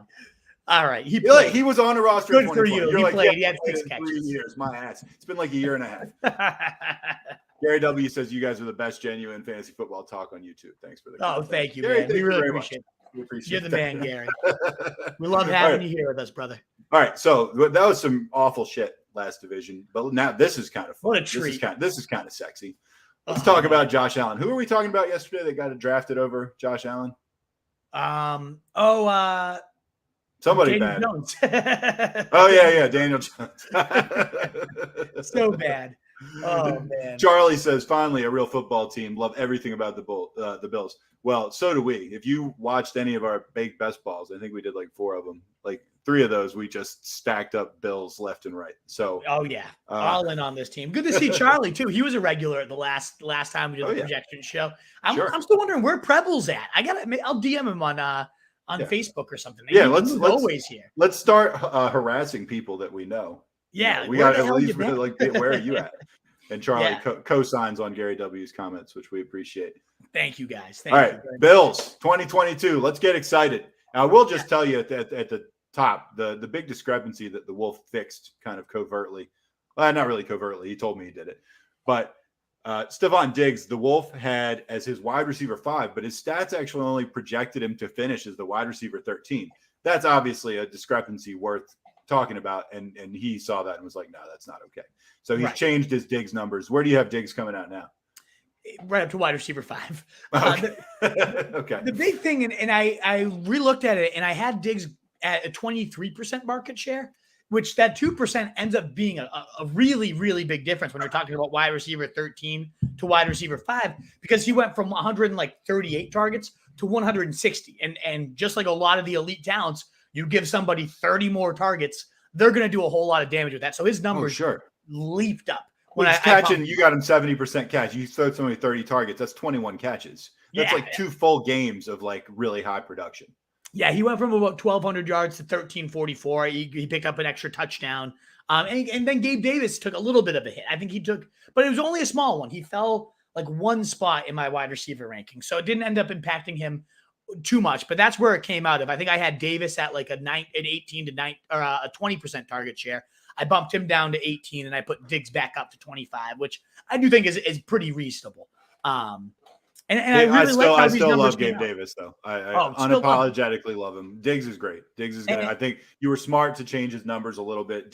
Maybe a little disrespect for Diggs, even though you had him 5 on your board. You clearly believed in the guy completely. That's why the numbers didn't match up. That's all. I think it was just a weird, like, I just overlooked it in the projections because I loved him. And I made sure that these projections feel way closer. 112, 1344, and 9 touchdowns. I mean, just 2 years ago, he had 130 catches. Like, yeah, last year was a little bit of a down year, but I with a bunch of the receivers leaving, I think that gives the path for Gabe Davis, who we absolutely love, to step up. But I think Diggs is belonging in the first round, and I did not have him that projected as such. So, well, I kind of plunged us into the receivers right away, which is a little bit backwards, but it's okay. We can get that off the table. Obviously, we love both of those guys, but let's talk about Josh Allen. You know, this is not a hot take. Everyone knows he's great. I still kind of want you to spend a minute or two on him. Why not, right? So we talked at the top about elite offenses and how oftentimes they don't end up running a ton of plays. That's not the case with the Bills. They love just pedal to the metal. They could be up by 30 points, and they are still going to go no huddle and shove it down your throat. And I love that about the Bills. There's no like blowout risk because they might blow you out, and they're still going to just continue to pummel you and pummel you and pummel you. And I love that for fantasy because that just keeps Josh Allen continuing to pile up the points. He's gone well over 400 points in back-to-back years. Well, very easily the quarterback won in back-to-back years. And I very am handedly projecting him as the quarterback one yet again. You know, almost 5,000 passing, over 40 touchdowns, to then go with nearly 600 rushing yards and 7 touchdowns. I mean, we're talking about 5,500 yards of offense almost at this point. The guy is an absolute machine. And how fun is this guy to watch? Let's just be real. He runs over people, man. A truck. Like he's a beast. And just what an arm. I know we talk about 5,500 yards total offense. That's incredible. But it's like the fun factor. We talk about drafting guys that you like want to pull for, that you want to own. He's so fun to have. And we drafted him like in the 3rd round of at least half of our best ball leagues. And I'll continue to do so. That's a guy that you want to diversify your portfolio. Yeah, I get that. Not when it comes to Josh Allen. I will gobble up as much Josh Allen. I've continued to draft him every single time in round 3. And I've always been a wait on quarterback guy. This is a different beast. I mean, this is a running back, a quarterback. Like it's everything. It is just fantasy goodness embodied. Is Josh Allen. He is the absolute tits. I mean, he is the tits. Oh no, I just pressed back. So we'll go. It's okay. Josh Allen, just recapping. He's the tits. Yeah. And while this is reloading again, I think I have to sign back in to my projections here. But a lot of the one worry I've seen people express is he lost his offensive coordinator, Dable, who was he was a good play caller. He put a lot of the 4 wide receiver sets out there, dialed up the run a lot. But what I love is they promoted from within. Ken Dorsey, the quarterback coach, has gone up. Josh Allen's already said it to The Athletic. Like, this is the same exact verbiage. It's the same exact system. I am just as comfortable, if not more so, with the offense right now than I ever have been. You're going to just get the number 1 quarterback in fantasy. You're going to get a guy that puts up at least 20, oftentimes 30 in your lineup. There's nothing else to say. I mean, like there's to me, unless he gets hurt because he's running around a lot, but like he's a tank. I just love him. There's nothing to not love about him. I got an argument with somebody the other day. Do you think that Josh Allen is better than peak Cam Newton? Yeah. I do too. Prime Cam Newton was amazing, but no, I mean, like Josh Allen can do this guy's just better. He's way more cerebral. I mean, just look at that AFC champ. We were talking about Cam Newton never could have done that shit. No, gone toe to toe like that required some huge big balls and great throws. And Cam had the balls. He could make those throws. Like he could rope it deep, but to be able to like thread it to the way that Josh Allen was like with a clutch game on the line. That's where Cam Newton throws the pick. I don't even think it's close. And I mean, again, I'm a huge fan of prime Cam Newton, but no, I agree. No, I'm with you. Not close. All right, let's talk about the running backs. Devin Singletary. He's a guy that we kind of like were really down on, understandably, for a while because he kind of sucked. But then kind of like we've kind of warmed to him a little. Yeah. Right? Number 2 running back in the fantasy playoffs. And the team has already come out and said, we loved what we saw. We're going to continue to lean on Singletary. Actions do speak louder than words. They did draft James Cook, but they've been very adamant that James Cook is more of a slot receiver than he is a running back. Like he will be our sub back. They wanted JD McKissick. So, Singletary's receiving work, which did contribute to a lot of his success at the end of the year. I can't project him for more than 38 targets, which is what I have here, 30 catches. Even though he's a pretty good receiver. I mean, Singletary is. James Cook is much, much more explosive as a receiving option, at least based on his college tape. We'll see how he translates. So I do have Singletary taking a little bit of a receiving hit, but 9 might be low touchdowns in this offense that's going to continually drive it. I guess the one reason that I didn't go higher is because Josh Allen is so damn good at the strike. I think 9 is – yeah, I don't know what I'd go over under on 9. Yeah. I might go under, actually. You're getting probably a 55% of the total work of the backfield. So I have a 41% of the carries, but that's with Josh Allen taking 25%. So you're talking about just running back carries. He's getting about 60% of this running back work with a little bit of the receiving work and one of the best offenses in the league. And he continues to prove, even though we said he quote unquote sucked, it was kind of his role that sucked. He's always been pretty efficient whenever he's seen volume. So I like Singletary. He goes in round 10, sometimes in underdog best ball drafts. Mm-hmm.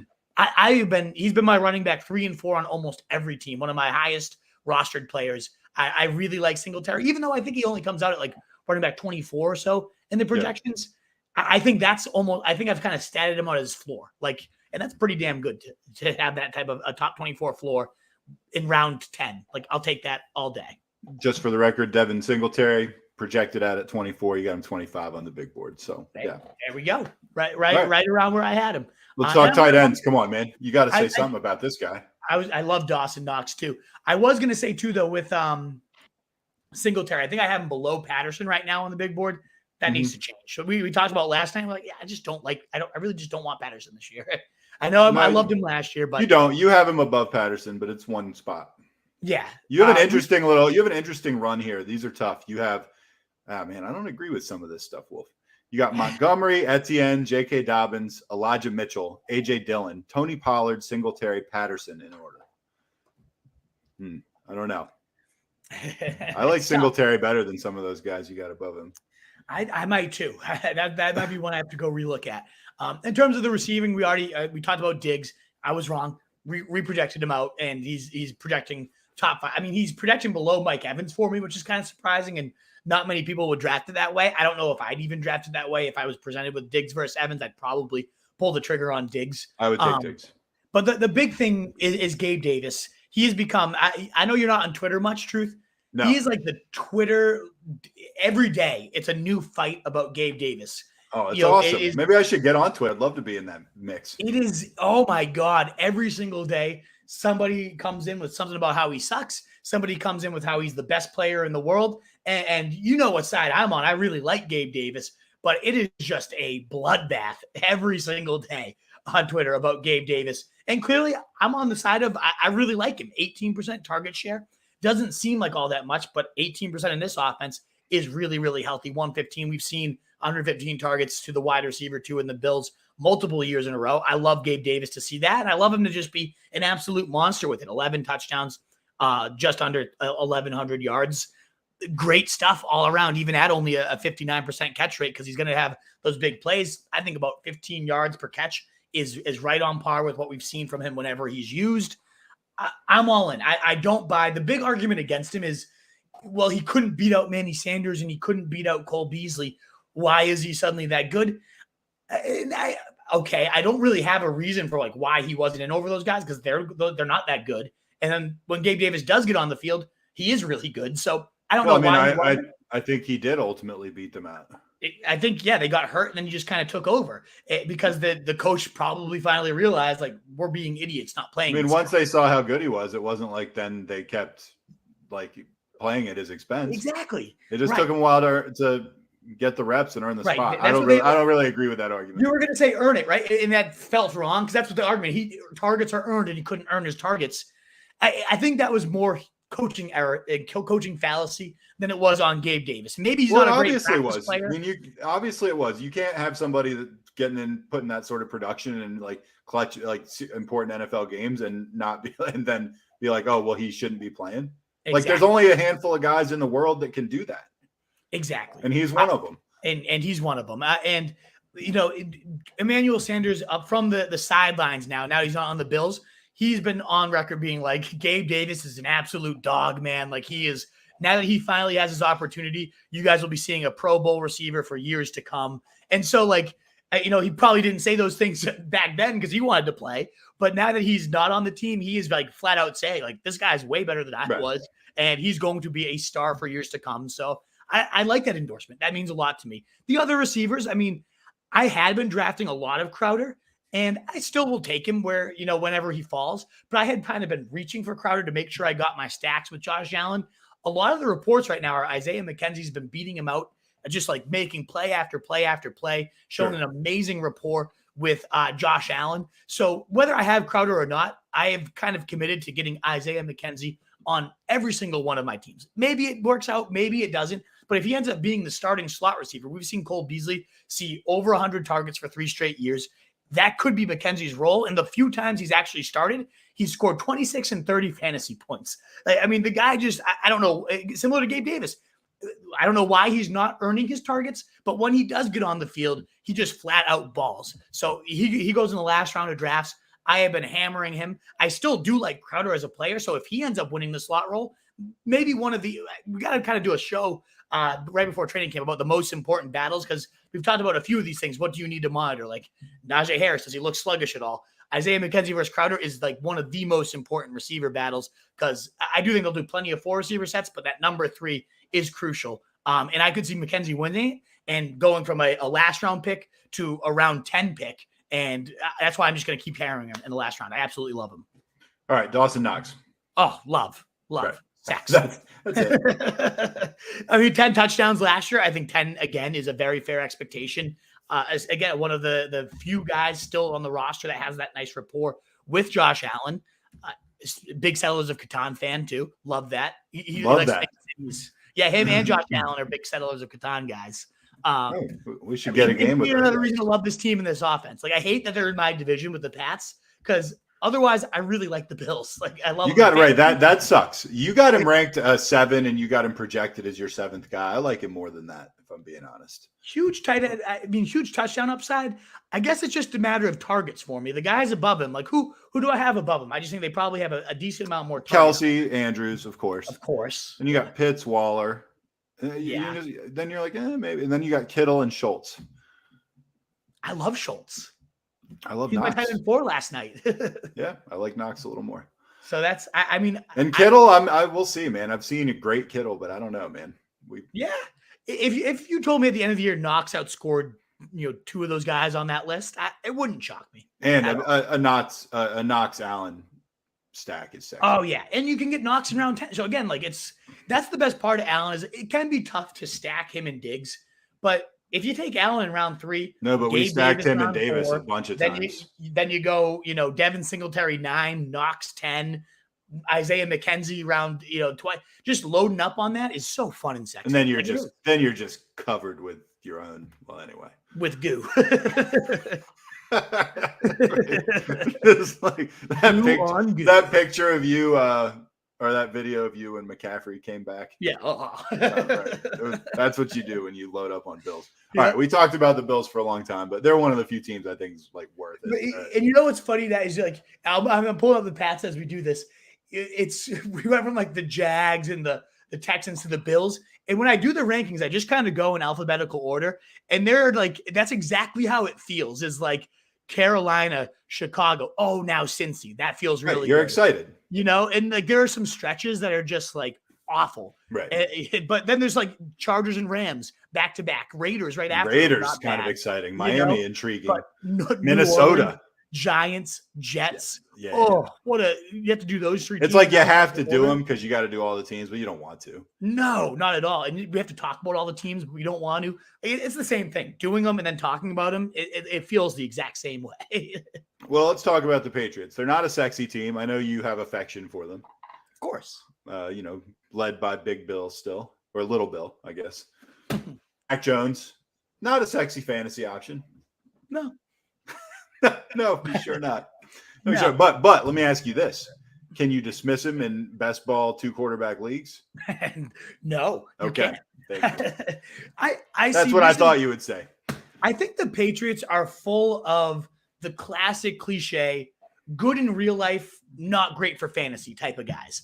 Yeah. I love a lot of their players top to bottom. They're all like very similar molds, so they all kind of nibble at each other's cheese. And it's good for real life because it's tougher to defend a team like that. But it ultimately doesn't typically create fantasy monsters. They're Jones, like a socialist team. They're not even nibbling at each other's cheese. It's just one big block of cheese. Yeah, that they're all just kind of helping themselves to, taking equal portions. That's a fair way to put it. Yes, a big block of cheese. The Patriots.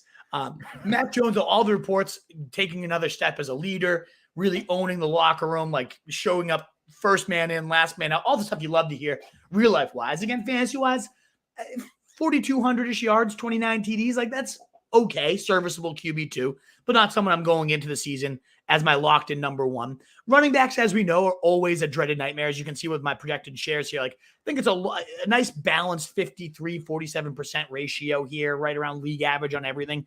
But it's going to be divided up in such like a tricky way, both the receiving and ground pies. So 36 going to Harris, 33 to Ramondre, 11% going to Pierre, but then a lot of targets. That's me kind of projecting Pierre taking over the James White role while he's out, and then James White coming back, and then also seeing a lot of targets. So you can see it might end up being a 4-headed nightmare. The one guy like Ramondre I have is like the number 2 back here, but they're really praising him for his receiving ability. So maybe he ends up taking the James White role over Pierre Strong. That's what CJ projected today in a great article he wrote over at rotostreetjournal.com. Check it out. Check it out. Damian Harris, just a guy I'm out on though at his price. And that's a guy that has 10 touchdowns to his name. So I guess in best ball, like maybe that still makes sense. But good luck figuring out when those games are coming. Sorry, my light just got knocked over here. That's all right. I don't know if I look way different, but I'm just going to leave it off to the side now. You just look like you're in kind of a shadowy room. Did it completely whatever. No, our face is small. You're fine. It doesn't matter. But yeah, Damian Harris plus the injury risk, like of the running backs, he goes about 3 to 4 rounds before Ramondre. I kind of like Ramondre where he goes in round 12 or so with that handcuff upside with the maybe James White. Like he might be the handcuff to both running backs, which makes him very, very viable. And especially if he ended up taking over a 3-down role at any point. So I'm into that. I kind of like Ramondre at his price. The rest of the backfield, I just think Harris, and I was very into Harris last year, and it pretty much worked out for us pretty well. I'm kind of getting off the train this year. There's not enough receiving upside. I think there's too much inconsistency with the carries this year in round 2 of Ramondre that I'm not into it. I do like a last round stab at Pierre Strong though. Athletic freak, just big 220 running a 4.3, like jacked, and a very good receiver. So if he does take over the James White role, that's a guy that could do a whole lot of damage on that type of work. So I am a big Pierre Strong fan as a last round best ball type of stab. Okay. So yeah. And then you get to the receivers, and the slot has always dominated for the Pats. That's why I have a nice 20% share, 109 for Jacoby Myers. But it's such he's just like a mediocre talent. I mean, 4 touchdowns seems almost too many for him because he's only had 2, I think, in his entire NFL career. Sure. So that seems a little bit too generous on my end. I do really like Kendrick Bourne. He ended up catching 78% of his passes last year while averaging over 15 yards a catch. Like that was efficiency you just don't see. And I think he's a real player. So best ball wise, again, he had multiple 25-point weeks, and you get him in round 14 right now. He's one of my favorite last round receivers to then go stab at. A tricky, again, though, redraft guy where I have to now predict when that big spike's going to happen. I don't know about that. I don't know that I want to have to do that. I'll take him in best ball. Probably won't otherwise. I think Parker's pretty overdrafted just because I think the other guys might be better than him. The new guy in town, could be interesting, but I don't think he's so good that he's elevated way above these guys. Like their projections had him significantly higher than everybody else, and I didn't see that. I don't think he's that much better than the others. And then you got the classic Hunter Henry. Like he's a touchdown machine, doesn't do much else. 8 to 10 touchdowns. Love that though. Good tight end too for that. I'm not into Jonathan Smith. A lot of people predicting, his second year in the system, he's really going to break out. He had his chance. I'm done with him. No interest in him. So I guess the summary is a lot of really good real-life players that fantasy-wise are probably nibbling at each other's cheese with a couple interesting late-round picks in Pierre Strong and Kendrick Bourne. And then Ramondre in round 12 range could be just a league winner if Harris goes down type of thing. All right. Short and sweet on the Patriots. Like that. They're my boys. I think people are underselling them. I think I think they're actually a decent team, but I don't think there's much to talk about fantasy. Depth chart. They're not good enough to beat the Bills. They're not going to win the division, but they'll get the wild card. And I think they're going to be tougher in the playoffs than they were last year because Mac Jones is just going to. He's the type of guy that does get fired. They were not particularly tough in the playoffs. No, they got. Remember, there was a few week stretch there, like a couple weeks before the playoffs, where they were like really Super Bowl. Yeah, they look like they might be back. Yeah, and who knows? Maybe we see that all this year. I really do like Mac Jones. I really like the future of the Patriots. I don't really like him in fantasy. No, why would you? But there's a couple intriguing fantasy pieces here. Yeah, maybe. Dolphins. Let's talk about the Dolphins. Talk about talent. Ooh. Because really, the second, third in this division is going to come down to the Patriots and the Dolphins, obviously. I feel like there's a very clear number 1 and a very clear number 4. Yep. And, let's talk about the quarterback situation first of all. Tua, you like Tua? I mean, he's being backed up by Big Dick Teddy. Big Dick Teddy. I don't know what to think of Tua. At this point, at least what we know is this, that we will have the answer this year. If it doesn't get done when you have Tyreek Hill and Jalen Waddle and some other good running backs and Gesicki to throw to, then it's never getting done. He's not a real talent. I do think the things he does well, hitting receivers in stride, very accurate, very careful with the ball, and then letting receivers kind of do their thing, it's going to be a perfect fit for what their new offensive coordinator, Mike McDaniel, offensive head coach, likes to do. Coming over from the 49ers, the Deebo Samuel type of usage of their weapons. I really like what Tua brings to the table with this offense. So in that sense, I kind of like it. I do think it's going to be legit. I do think they also lean a lot on the running game if he's going to bring over the Shanahan tree. Remember, he's the run game coordinator, so you've got to imagine he likes to run at least a little bit. So I don't think it's going to suddenly be like Tua going ballistic for 5,000 yards because he has these two amazing weapons. I think it's just going to be like a nice real-life combination that gets some pretty solid fantasy stats for Tyreek Hill and Waddle, but Hill took a big hit from where he was last year. Waddle takes a little bit of a hit now that Tyreek's there. So it's just like it's intriguing for sure. And I do like Tua as a quarterback too because of the weapons, but it's not one that I'm like sprinting after either, if that makes sense. It makes sense. I am not really a Tua believer. Yeah. But I agree completely with what you said. I mean, no one can say he doesn't have the weapons at this point. No. So what did you think of Tyreek Hill just coming over and throwing shade and just being like, oh yeah, he's more accurate than Patrick Mahomes. Like, what are you doing, man? Just come on. No need for that. It's so stupid too. You just look like a fucking idiot. Like right. You're gonna because I got news for you, buddy. Like the numbers aren't gonna lie at the end of this year. No, and these are not going to be Pat Mahomes, Tyreek Hill numbers. No, they're just not. What are you doing? Why? How? There's not a galaxy that exists that Tua's even sniffing the jockstrap of Pat Mahomes. And what? Just shut up, man. Anyway, yeah, exactly. You want to talk running backs? Yeah, I do because I am really intrigued by Chase Edmonds. I have him at 33% of the carries here, only 159 carries. And he's still coming out right around my top 20 running backs because I think he's going to see 66 targets. He is a very efficient receiver, very efficient runner. He averaged, I think, over 5 yards per carry on zone carries last year. That's obviously what Mike McDaniel brings over from the 49ers. So, I always love any running back in that Shanahan zone style scheme. This is the guy that's been kind of crafting that run game behind the scenes. So I obviously like the running backs here. And I think Chase Edmonds, getting paid $12 million compared to less than right around $1 million for the other backs. It's follow the money. He's going to get the majority of the work. All the early beat writers are speculating he's going to get a lot of the work. He's going to get a lot of receiving work. So I really like Edmonds, and especially I like that he goes in round 10. I feel like there's a lot of guys I keep saying like round 10, I love him. Chase Edmonds is the one I've been ending up with probably more than any of those other guys. Even round 11 sometimes. I see you got him right in that Pollard, Singletary, Patterson group. Yeah. And like those guys probably have a little bit more upside. But I mean, we've seen whenever Chase Edmonds gets those like clear-cut starts, he's put up 30-point days. Yeah, they might have, all those guys might have lower floors too, though. Yeah, exactly. I think he's got a better bet for like a guaranteed 225-ish touches. And a lot of that coming through the air. And we know how much more valuable that is. So yeah, that's fair. I'm a really big fan of him. And I'll take stabs because you can get Mostert and Michelle both in the last round of your draft. I prefer Mostert just even though the injury risk is a whole lot higher than him. We also know like the sports car 60-yard touchdown runs. You're chasing upside once you're at that point anyway. Exactly. So, and I think Mostert has that. He certainly is familiar with Mike McDaniels coming over from the 49ers with him. But Sony also did show a solid amount of burst and juice at the end of last year. So I really like all three running backs at their cost right now. Certainly Edmonds at the highest, but I'll take a last round stab of Michelle and Mostert because Edmonds does have a pretty lengthy injury history. We know Mostert's a sports car that breaks down every year. So there's going to be probably at least a handful of games that Michelle starts. And I think Michelle, especially because if he's starting, that means the other guys are down, like as the only lead back. He could do some real damage. I think Gaskin's out of here. I think Ahmed's out of here. I'm not intrigued by them at all. But yeah, no, I really like the running backs.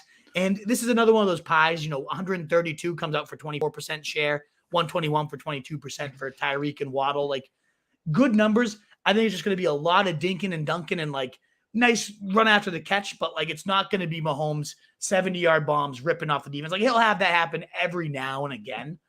Weirdly, I did see a stat that like Tua was a top 5 deep passer last year in accuracy. I saw that too. Bottom 5 in deep pass attempts. So maybe there is a ceiling here that we're just kind of overlooking, and Tua does go for like 4,800 and the receivers go nuts and so do the running backs.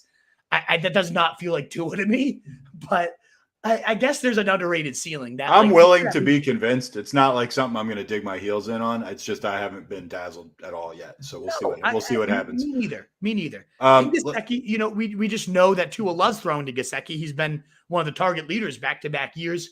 I think he takes an obvious hit now that you got Tyreek, Waddle, a good running back, and Edmonds to throw to, like maybe the 4th on the totem pole now. So I do think that's a decent hit. I have him still for 94 targets though. And he's plenty athletic to do some good damage with that. So I still like Gesicki as a low end tight end 1, high end tight end 2. Solid all around pieces that, I'm not getting a lot of Tyreek because I have him slotting as a wide receiver 14 in my projections. He's going as like the wide receiver 6. So I haven't been getting a lot of him. I haven't been getting a lot of Waddle either because he goes above like Deontay Johnson. So just so you know, you have a pretty substantial discrepancy on Waddle. Your projections had him come out 10th, I think. And you have him 8th on your big board, which I was a little surprised. No, Hill. Oh, okay. I was going to say Waddle definitely not that high. No, Waddle's the one that you have the big discrepancy on, though. You have Waddle projected at 24th, and you like him at 17 on your big board. I was actually surprised by I was like, that didn't quite seem right to me. Like you have him over Gabe Davis. You got him over. Really? Okay. Yeah. I don't like that. No, it's because I don't like that either. Yeah. You got him, you got him over some guys where it's like, I can see you got him over Brandon Cooks, Hollywood, Mike Williams, who's like, I think you might even have Mike Williams too high over Terry McLaurin. I don't know, but I definitely don't like him over Gabe Davis. 17 seems high for me. And like I said, your projections have him 24th, quite a bit lower. Interesting. We're about to talk about Mike Davis too, who I had at like wide receiver 30, and then when Mike Williams ended up coming out, I felt a lot better about him. You mean Mike Williams, not Mike? Mike Williams, yeah, Mike Davis. Right. We don't need it. We've already talked about Mike Davis 2 times in 2 days, which is too much. I know. I saved that division for last, though, Truth, just because there's so many juicy teams to talk about. I know, like by the last division, we're losing steam, and it's like, oh well, okay, we get to talk about these 4 teams. Then let's burn through this one real quick. Yeah. And then we can talk about I will say though, you do have some discrepancies. You want to hear some of the discrepancies you got on the board? Please. Yeah. All right, Breece Hall, who I've heard you talk about quite a bit. Like you like him. I do. I'm skeptical just because of my Jets prejudice, but you actually have him projected as your RB 12, pretty high, but he's only 18 on your big board. Yeah. So it's kind of one of those where it's like, you've got a little of that Jets prejudice too. You're like, I don't really believe it. We'll see. I don't know. That was a decent discrepancy. Now going the other way, you have Elijah Moore only projected as your wide receiver 38. You actually have him 5 spots higher on the big board though. You like Elijah Moore. So that's kind of my big takeaways with the Jets. We don't need to talk about Zach Wilson just He No, sucks. we don't. Zach Wilson sucks. The offense is going to run, minus 50 overall plays. Not into it. So you mentioned the guy I do like. The only Jet I really want to draft at this point is Breece Hall. People talking about Michael Carter forcing a committee are just fucking insane. Breece Hall is a different level of player. He's going to show that in training camp. He's going to see, as I project, 61% of the work, and he's going to take over. A lot of people saying Carter's a really good receiver. He's going to stay. No, it's going to be. I still have Carter's getting like 35 targets. This team actually targeted running backs, I think, at the 4th highest clip last year. Oh, so wow. I think there's a pretty good pie for the running backs. I think Breece Hall, one of the better receiving backs to come out in many years, and that's why he's coming out so high on the projections. I guess the little discrepancy is he's on the Jets, but this is a top 12 offensive line when they're all healthy and playing well. So I really do like Breece Hall because he can do a little bit of damage absent of Zach Wilson. Whereas Elijah Moore is tied to this guy. And his 4 best games, he had a monstrous explosion of Elijah Moore over last season. Mm-hmm. All of those games came with big game Mike White or Joe Flacco at quarterback. None of them came with Zach Wilson. And so that's why, I believe in the talent. I've seen just dominant stretches from Elijah Moore. So that's why this might be that 5 spots higher, because maybe Zach Wilson does get it together, and then Elijah Moore would be a freak. But he's a guy, we've taken him in some best ball drafts at my behest, being I just love the player. This seems way too late for him. But when I statted it out, he came out way lower than I expected to. And I wanted to be how do I tweak this? Because I really like Elijah Moore. And I just was no, I guess I just I don't. I really just don't like it, because I mean, 20% target share, him, Davis, and Wilson are all very similar players. And I'm not touching anybody on this team. And let me tell you something, Gary W. Gary W. Oh no, Wolf blinded by the Jets again. Remember, drafting a Jets player is the quickest way to fantasy football failure. Thank you, Gary. Thank you. I think that's legit. The only guy, I guess I can summarize all of New York with this: Breece Hall, Saquon Barkley, Wan'Dale Robinson late. That's it. Those are the only New York players I want on my teams. I don't really want any of those guys. Yeah. You don't want Saquon or Breece? I think that there's people around them that I would want more. I mean, it's sure, there's a price tag for everybody. Like I said, there's a point. It's just, I find it very hard to believe, talking about somebody like Saquon, what's he, a 2nd round player? Something like that? Yeah. I find it very hard to believe in the 2nd round that I would be taking a stab at Saquon Barkley. I just can't, I really can't see it. He's good. He's gonna be good this year, as long as but I mean, health remains that big question. So we'll see. Man. We'll see. I mean, look, if Jets and Giants players start putting up big numbers, you can tap dance on my grave. All right. I'm neither one. Nobody on that offense besides the 2 running backs are viable, in my opinion. Right, but I think that's inherently dangerous. You have a good running back on each. I mean, it doesn't take a genius to be all right, let's stop that guy. Yeah. All right, let's talk about the Chiefs, shall we? I know. I wish our man Mitch Chavez. We haven't seen him on the last couple streams. I hope all is well, Mitch. Maybe he's listening to the podcast, so shout out to you if you are. I think he's going to be a little bit upset with how I have his Chiefs projected out here. Wolf, are you going to be next? Gary says you're going to be drafting Braxton Berrios. Who was the number 10 wide receiver in the fantasy football playoffs? He won people leagues last year if you started him as a waiver wire pickup. Nobody did. It's okay. CJ started him in a league. I know a couple people who, at my behest, started him and were very happy with the results. All right. Well, let's talk about a guy that you legitimately pumped up and got in on the ground floor on. We'll just start because everything with the Chiefs starts with Patrick Mahomes. Yeah. He's no Mitch Trubisky, but he's still pretty good. And, you've actually got him projected as your quarterback 9, which just seems like blasphemy. But even with those projections, you're just nah, he's still the 3rd guy I'd take. Yeah. He's just, like you said, we got on the ground floor. I'll always love him for, making us look as smart as we did in 2018. The best of the best predictions I think we've ever had was Pat Mahomes. And largely because he's just so damn good that sensically, it's above QB9. When I look at his weapons, doesn't seem possible, but Mahomes is that type of talent that could elevate everybody to insane levels. So this was probably the hardest team for me to sit and project because I look at the weapons. I mean, the backfield, Hilaire, Jones, Derek Gore is really Jerick McKinnon. Right, it's They McKinnon. haven't updated the projection machine. So Jerick McKinnon, Juju, Sky Moore, MVS, and Hardman. Like, until you get to Kelsey, not a single one of those names excites me. No. Mahomes has the ability to take shit and turn it into like a beautiful marble sculpture too. So somebody will probably do a whole lot better than I'm projecting them for. Well, we said the same thing about the Packers, right? Yeah, It's like I think that you are probably right. Somebody is going to. I don't know who, and it's kind of one of those things where you'll be surprised when you see it, but not super surprised. Well, one we do know who at least I'm projecting to do really well, and what a bold call by me, Travis Kelce. Where do you like him overall in your big board? I think I have him right around like 10 to 12, right towards the bottom of round 1. Just because there's so many running backs, like a bell cow I like to get there. But I've taken him. If I had picked 12 in best ball and he's there, I take him every time. Sure. He doesn't get out of round 1 for me. No. Okay. That's fair.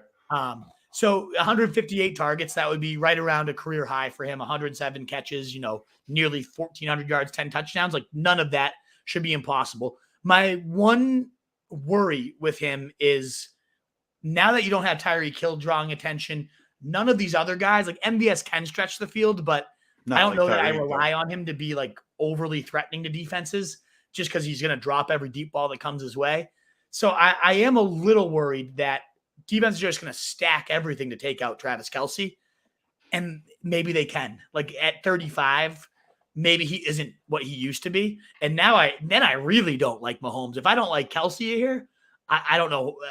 It's such a weird thing to say because how does Mahomes not throw 5K and 50 touchdowns? Like, that's what he does. So I don't know. But Kelce, I think, should be still the number 1 tight end and a first-round lock because he probably will get – I believe in Andy Reid enough to scheme him up well and have himself a dominant season. So I wanted to at least explain what the floor could be, but I don't know that. I don't think he hits that. All right. Big comment coming in from I don't know if you know this lady. Wants you to come to the Anchor. Hello, Hillary. One of my favorite places. I don't know who that is, but maybe I could join you at the Anchor at some point.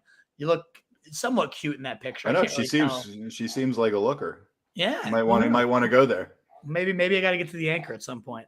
All right. Well, we got like 3 teams to go. We'll go. And I just want to say, I hear everything you're saying about Mahomes, about why you have him down there. I think your stats for him are going to end up being low. Yeah, probably. It's just okay. So now let's look at the receivers, and then you tell me. I'll give you my take on them. It might be a tough thing for me to back up. I'm just saying, like it's another. I told you, like I have to see the Jets succeed before I will believe that they can ever succeed. You got to show me Mahomes putting up pedestrian numbers like that before I'm going to believe it. It's going to happen. The thing is, though, do you know what I mean?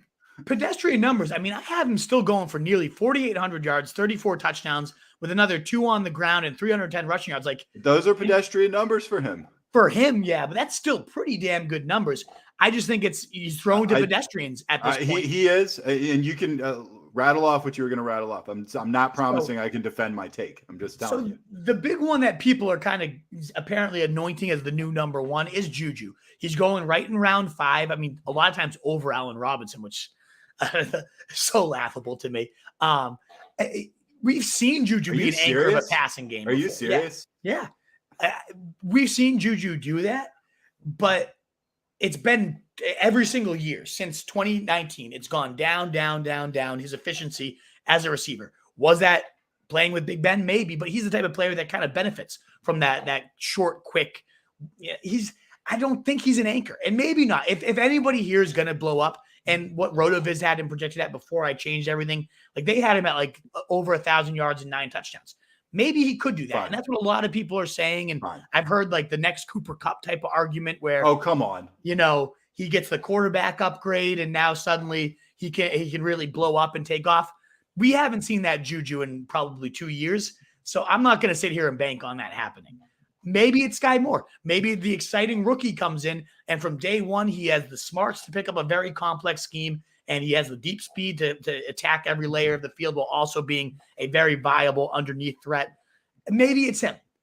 Marquez Valdez-Scantling's the one they're talking about being the biggest target of all right now. He's not just the deep threat. He's doing the intermediate stuff, and he's pumped because his route tree's more expansive than it's ever been. And then Hardman's the guy that's going in the backfield, and they all just seem like kind of meh, though. I don't know which one, 16, 13, 14, 10% target share. Like, I don't know which one gets bumped up to 23 and can suddenly blow up like what Tyreek Hill was doing. I don't know that any of them do. And it's similar to the Packers, like you said, I don't know who I can sit here and be like, that's going to be the guy that gets 23%. No, it's the same thing. I can't tell you who's going to do it.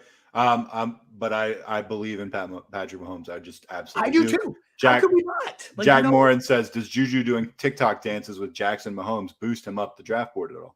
Oh, no, that sends him plummeting. Fuck that. And Jackson Mahomes is the most rotten person on planet Earth. So I think that is another reason why I want Juju nowhere near me, because I know he's a big TikTok fucking weirdo.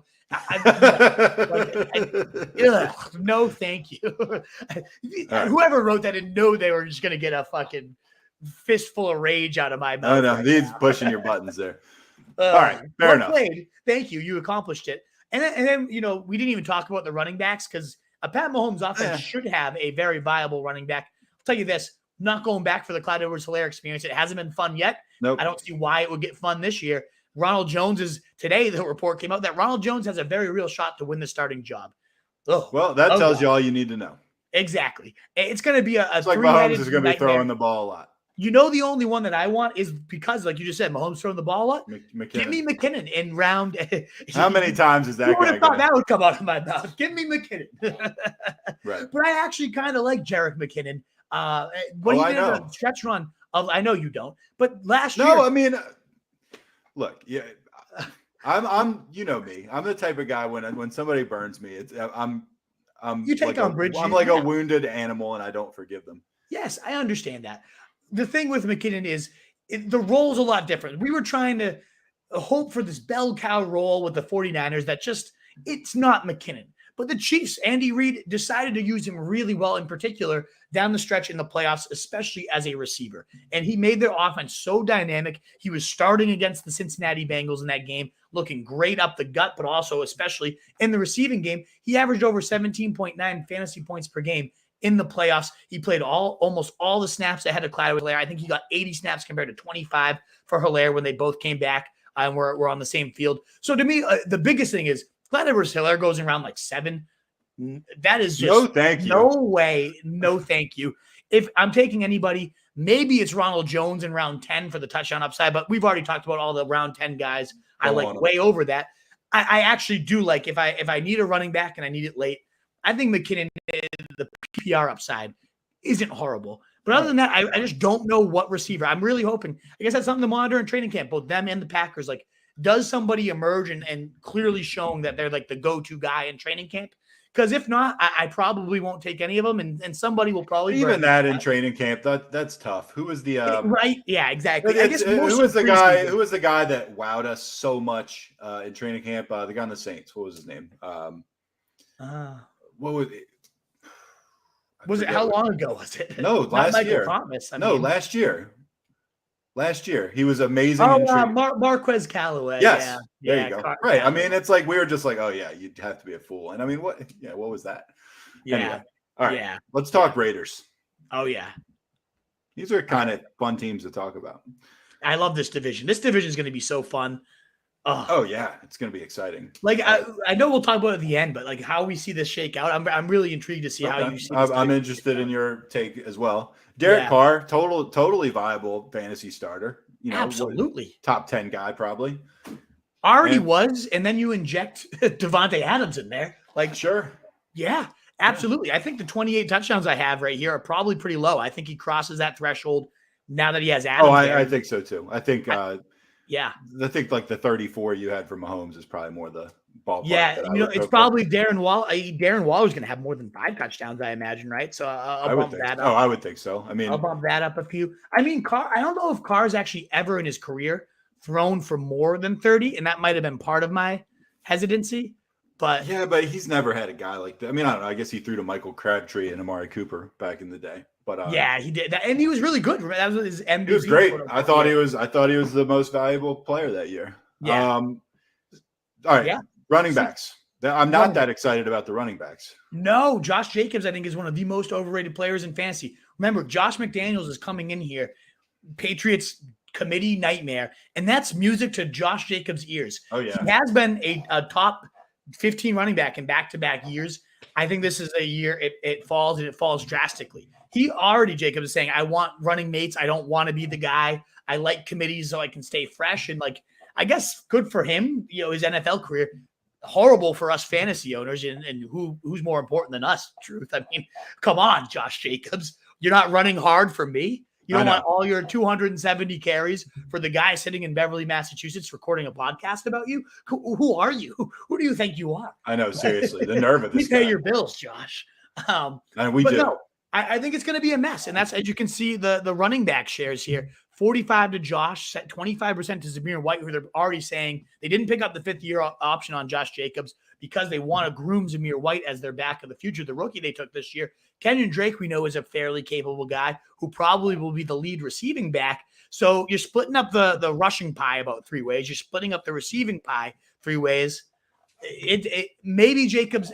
I actually really do like Jacobs as a player. So, if you told me he's suddenly going to get 60% of the work here across the running and receiving games, I'd put him right back into my top 15 running backs. I just don't see that happening because that's not how Josh McDaniels operates. That's not how Josh Jacobs wants to be used. So, no, I don't think it happens. Receiving core, especially when you include Darren Waller, which you have to. Now that gets pretty exciting. Oh, yeah. Obviously, you're taking Devontae Adams, who, everybody knows Cooper Kupp was the best receiver in the NFL last year. But most people, I would say, if you had said who's the best receiver in the NFL, I think most people probably would have said Devontae Adams. If you said Kupp, I hear you. I mean, he's had the best season, certainly, of anybody. Devontae Adams leaving the Packers in what I at least perceive to be a gigantic fuck you, which I really, really, really enjoyed. And I know you did too. 100%. Just like we didn't even talk about Rodgers' tattoo, by the way. Did you see that? I saw it yesterday after we got off the air. I was listening to podcasts. I was kind of watching some like sports with the sound off. And I flipped through kind of like a news magazine on my phone, and I came across that was one of the stories I came across. I almost texted you. I was like, nah, he just talked to me for 3 hours. He probably doesn't want to talk with me about you it. You should have. We could talk. I could talk to you for 10 hours, truth. It's true. I feel the same way. But what a dipshit. Anyway, he left with a huge FU. You have to think his numbers are going to go down a little bit. I mean, Derek Carr's good. He's not Aaron Rodgers, but you never know, man. I mean, the reason they had to go down is because some of those numbers were just insane. Almost seemed unreal. His red zone usage, stuff like that with Rodgers, that's unparalleled. You still like him for over 100 receptions, over 150 targets, over 10 touchdowns. Great numbers. We think he's still going to be one of the top guys. What do we have him what do you have him, sixth or number something? Number 5, right? Yeah, number 5. Somewhere around there. Now, the next guy, Hunter Renfrow, I've been saving this one. This is your biggest significant discrepancy of any player at any position between your projections and your big board. And it's really significant because you have guys with bigger discrepancies, but they're further down. When you're talking about guys that are like your wide receiver 60 or 65 or something like that. But this is a huge one. You have Renfrow projected as your wide receiver 12, but you have him 27 on your big board. Whew. Explain that for me. Yeah, so I mean that's a massive discrepancy. Yeah, for a high number. We'll cross Adams off the bridge in the sense of you summarize it perfectly. He's going to still be a top 5 guy, but he's not going to be the number 1 guy where he was seeing 180 to 200 targets a year. He's not going to have 18 touchdowns or something like that. Right? He has the nice pre-established rapport with Carr. I guess the one downside is they're talking about him playing exclusively outside, and he did a lot of his damage when they moved him in and found mismatches. Yep. I still think he's just that good that it doesn't really end up mattering. But I also think the slot role is why I have Renfrow so high here. A Patriots receiver was on pace for 150 or more, the slot receiver for the Pats, in every single year that McDaniels has been there, other than the Cam Newton era. Tom Brady's a part of that, but I think him and Carr are very similar in style, not level of talent, but style. He likes the checkdowns. He likes the safe throws. We've seen Renfrow become his go-to security blanket.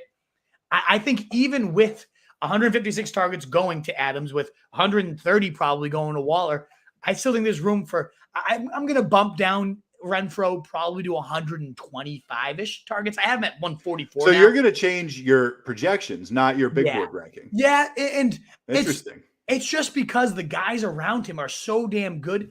But at the end of the day, I mean, Renfro could catch 100 balls. It's a belief in the role of a system, which can always be a risk. But he is just such a damn good slot receiver. And he's actually particularly slippery in the red zone, especially as that connection with Carr in there, that like it seems insane to have 109 catches, 1,100 yards, and 7 touchdowns. That seems crazy. But I think we can all look back. Like when Randy Moss came to the Pats, nobody wanted Welker. It was like, 9th, 10th round. And Welker put up, a solid 1,206 and 110 catches, even with Moss putting up 27 touchdowns. It's something nuts. Okay, let's play a little game here with Renfro real quick. I'm just going to name a player, and you tell me if you'd rather have them or Renfro. Okay? I know I have Renfro projected above all of them. It's just... No, not all of them. The other part of this... Would you rather have Rashad Bateman or Hunter Renfro? Bateman, the number really? one. Would you really? I don't know. Not me, man. Yeah. Would you rather have Darnell Mooney or Renfro? The difference with those guys is like their ceiling case is both of them, Bateman and Mooney, could end up going for like 1,300 yards and 10 touchdowns. Very unlikely they hit that, maybe. But they have the path to maybe being a number one receiver.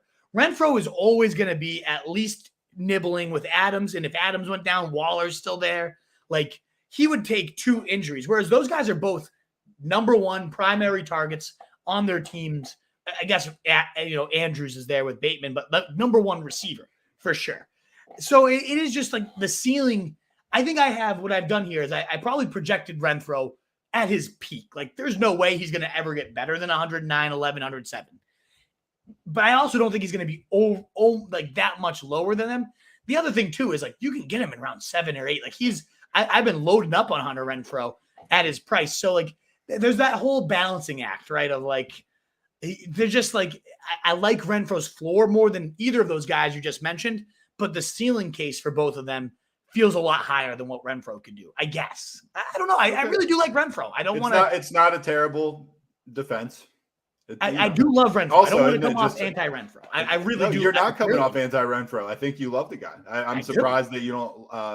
I thought it would go the other way. I thought you would move him up your big board instead of moving the projections. I'll have to 27 seems low to me. Also, as an aside, I'm just looking at the receivers in this category.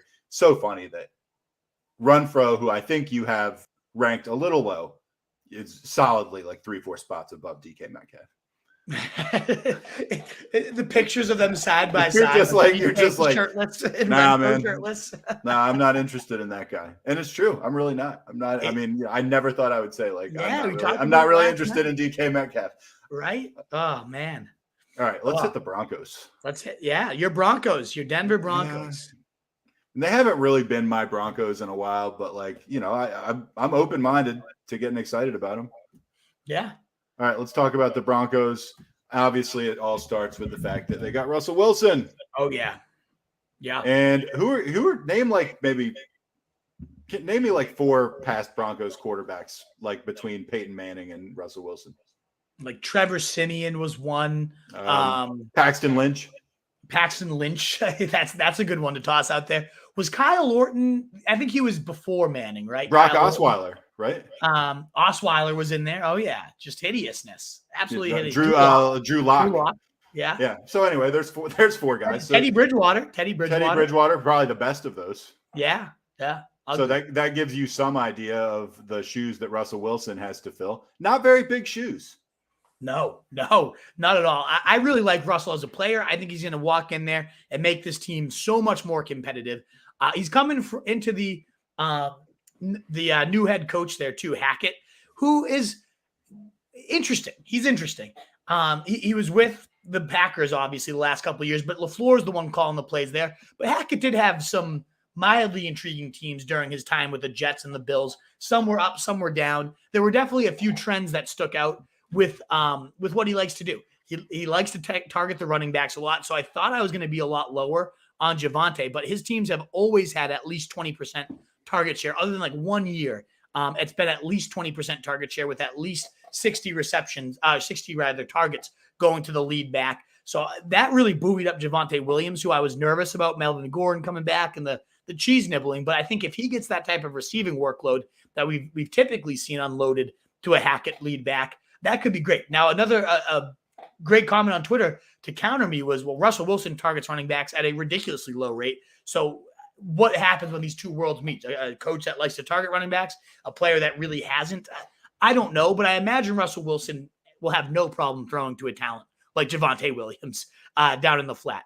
That has me a little bit lower on the receivers, though. And that it feels uncomfortable because Russell Wilson had 2 top 20 receivers in DK Metcalf and Lockett for nearly their entire career altogether, at least the last 4 years. And, you know, I think Jeudy and Sutton aren't quite the level of the talent, so maybe that's what's playing for me. But I don't think either of them projected inside my top 20, which just doesn't feel right either. So they didn't. Sutton projected as your wide receiver 21, but you did put him 16 on your big board. Yeah, that's kind of the upside of right. And I think he's the one that emerges. I like him more than Jeudy. I'm not a lot of people will just keep forgiving Jeudy, and we've seen clips of some beautiful routes, but like, stay healthy, put it all together. I can't crown you right now. No. I would lean towards Sutton also. Definitely. Timmy Patrick seems to always be underrated too. He just always kind of consistent, gets it done. I really do think Wilson, KJ Hamler could be a really great steal as an awesome deep speed. He's coming off a tough surgery, so we'll see. We've really never seen extended action from him, but man, that guy could fly. So he could be really exciting. I have it 22% going Sutton, 19% Jeudy, 15% Patrick, 12% to the backs, which really has me just almost all the way out on Albert O, which I was kind of surprised by because I know we've hyped him up on the pod a few times. Or I have. I know you. Well, you had Albert O. You have him going well above your projection. I mean, you have him outside of your starting range no matter what. But you got Albert O. as your 27th ranked tight end, which is. But then you got him 20. But then you got him 20th on the big board. Yeah. So yeah, projection wise, he did not come out good. I wonder if I'm just underselling the pie here. But if Hackett follows his history, he does like to run the ball a lot. He typically is under league average in plays. It's just so weird because Russell Wilson's been in like one of the worst offensive systems and he was still able to kind of foster a bunch of top 20 receivers. And yet I'm not having him do that here. It just doesn't feel right. I think maybe at least Sutton has to get bumped up a little bit for me in my projections. I just don't know what's off though. 1,110 yards, 8 touchdowns. Maybe those touchdowns need to be a little bit higher. That's a tough thing to call though. I mean, I don't know. My instinct is you're right. Like maybe the pie's not quite big enough, but you're like doing research. It's not like you're randomly not picking this. You've actually done your homework here, and everything you're saying makes sense to me. So I don't know. Let's roll with it. Let's see what happens. Yeah, they're similar to the Cardinals to me from yesterday, where I thought I was going to come out a lot higher on a lot of their weapons, and just based on the numbers and the research and the trends, like they just didn't come out where I thought they would. So. Yeah. I think real life wise, they're going to be competitive. They're going to be a problem. They're going to have a very good defense that's complemented now finally with the quarterback that can get it done. I mean, they could be the top team in this division. They really could. I just don't know that. I do think that, and I think that's going to be like 20 top 21. That's nuts, man. I really do want to hear your breakdown of the division because it's so hard. I'm just like looking at him now and I'm like, God, I don't know. Like it could be anybody. It could. Be. Also, before we roll on to the final team, CJ, Renfro. Way better than Bateman. Way better than who? Bateman. Oh, interesting. I love it. We can go. But I can't tell. But I can't tell if CJ is saying he likes Renfro more than Bateman or the other way around because of the ew. I can't tell if he's saying ew to the take of Renfro being better than Bateman or the other way around. Because that's my take. My take is that Renfro. I would definitely rather have Renfro than Bateman. The Wolves was the opposite. I love the slot, but it's. You're way rather. I'm kind of like I could go either way. I would rather have Bateman though for the ceiling, but man, it's a clear-cut choice to me. I think the Ravens are a train wreck. We will see. I love the slot role. I really think he's going to crush it in that role. All right, we'll see. Chargers, last team that we're going to do. Last team, baby, saving one of the most exciting for last. Led with Justin Herbert, who's your QB2, I believe. Mm-hmm. Which this is one of those also. he basically took like a week off after the Super Bowl and then just started again. And you had him as your QB2. And I was like, you're crazy. And then you were like, tell me who I should have. And I looked and I was like, nah, you're probably right. Yeah, he's the man. Okay. Ew. Renfro is 1,000 times better than Bateman, is what he's saying. Thank you, CJ. Wow. All right. Me and CJ, our brains put together probably almost equals one wolf brain. No, you guys, that would be 10 times the wolf brain there. But I have no problem as a site just being like all in on Renfro. That's fine with me. Like I really like the projections bared out Renfro being a top 12 receiver, a top 10 one in PPR. Like, I mean, that seems nuts, but it really isn't. It's not. I like it. I like it when people get on Team Truth. Everybody's always jumping on Team Wolf. I like it when I have a little team myself. All right, Herbert QB2. You love him. There's a big pie that they're passing around. 61% you like. It's a lot. 670 pass attempts. That might actually be the most in the league. Well over league average in total plays. So yeah, I absolutely love this team to sling early, sling often. They remind me of the Bills in the sense that they just push the pace and keep going, but they also are usually fighting for their lives because the defense has not been good historically. They seem like a poorly coached team, right? Yeah. Last year they seemed to get a little bit better. They took a lot of unnecessary risks, it seemed at times, but I don't even hate that. Like, put the ball in your players' hands, let them do their things. That long term, I think, is going to have a big impact, like that type of confidence. And they could come out dangerous. They added a lot of weapons on defense. I'm intrigued to see what that does and see if that impacts the offense in any ways. Like if don't need to keep their pedal to the metal. But I suspect this is the type of team that, given how aggressive they are on fourth downs and everything, if they're leading, they're still going to just continue to go for your jugular like the Bills do. That's why I'm not too worried about the improved defense impacting that. I've seen people saying that. It's just, I think Herbert's going to be bombs away all year. I think you're probably right. I don't know if this is the most passing yards I have for anybody, but I think it's pretty damn close. 5,100 and change. You had Burrow around there too. Yeah. I don't remember what his actual number was. But anyway, you got him as your QB2 to go along with Eckler, who is your RB2. Passing yard. I'm just pulling it up right now. I have Burrow leading the league in passing, but only by like 30 yards with Herbert up next. So, all right. Yeah. He's right there. Absolutely. He's a beast. I mean, there's nothing else to say. He took the steps that we thought he would last year, and I think he's only going to continue to get better. So, yeah, 5,041, like, sign me up all day. And he can also run a little bit, too. So, huge fan there. And he looks like he's like 14. Yeah, the flow is great. The zitty face. I love it. Yeah, I know. Love it. And I love it all. As I said, the two quarterback and pairing him with the two running back on your big board, Eckler. You love him. Love it. I love Eckler. I really do, over Jonathan Taylor, largely because of the receiving work and largely because they just didn't add. And he even himself was like, can we get a number 2 running back that can help me out, please? Even after they just drafted Isaiah Spiller, which I like Spiller. I think he's a great handcuff, a very high upside, 10, 11 pick. I'm into that. But Eckler is still going to dominate this, even only on 198 carries, less than 200 carries. He's just a red zone maven. He's always above 4.5 yards per carry. He's going to continue to do that. Well, he's going to continue to see over 100 targets. He's going to probably have right around 700 receiving yards and 6 touchdowns. I mean, he scored over 20 times last year. I have him for 15 here. And he could totally have room for more if this offense blows up like I do. I think Isaiah Spiller is a better running mate than Justin Jackson. Justin Jackson had a huge game when Eckler missed time, though, too.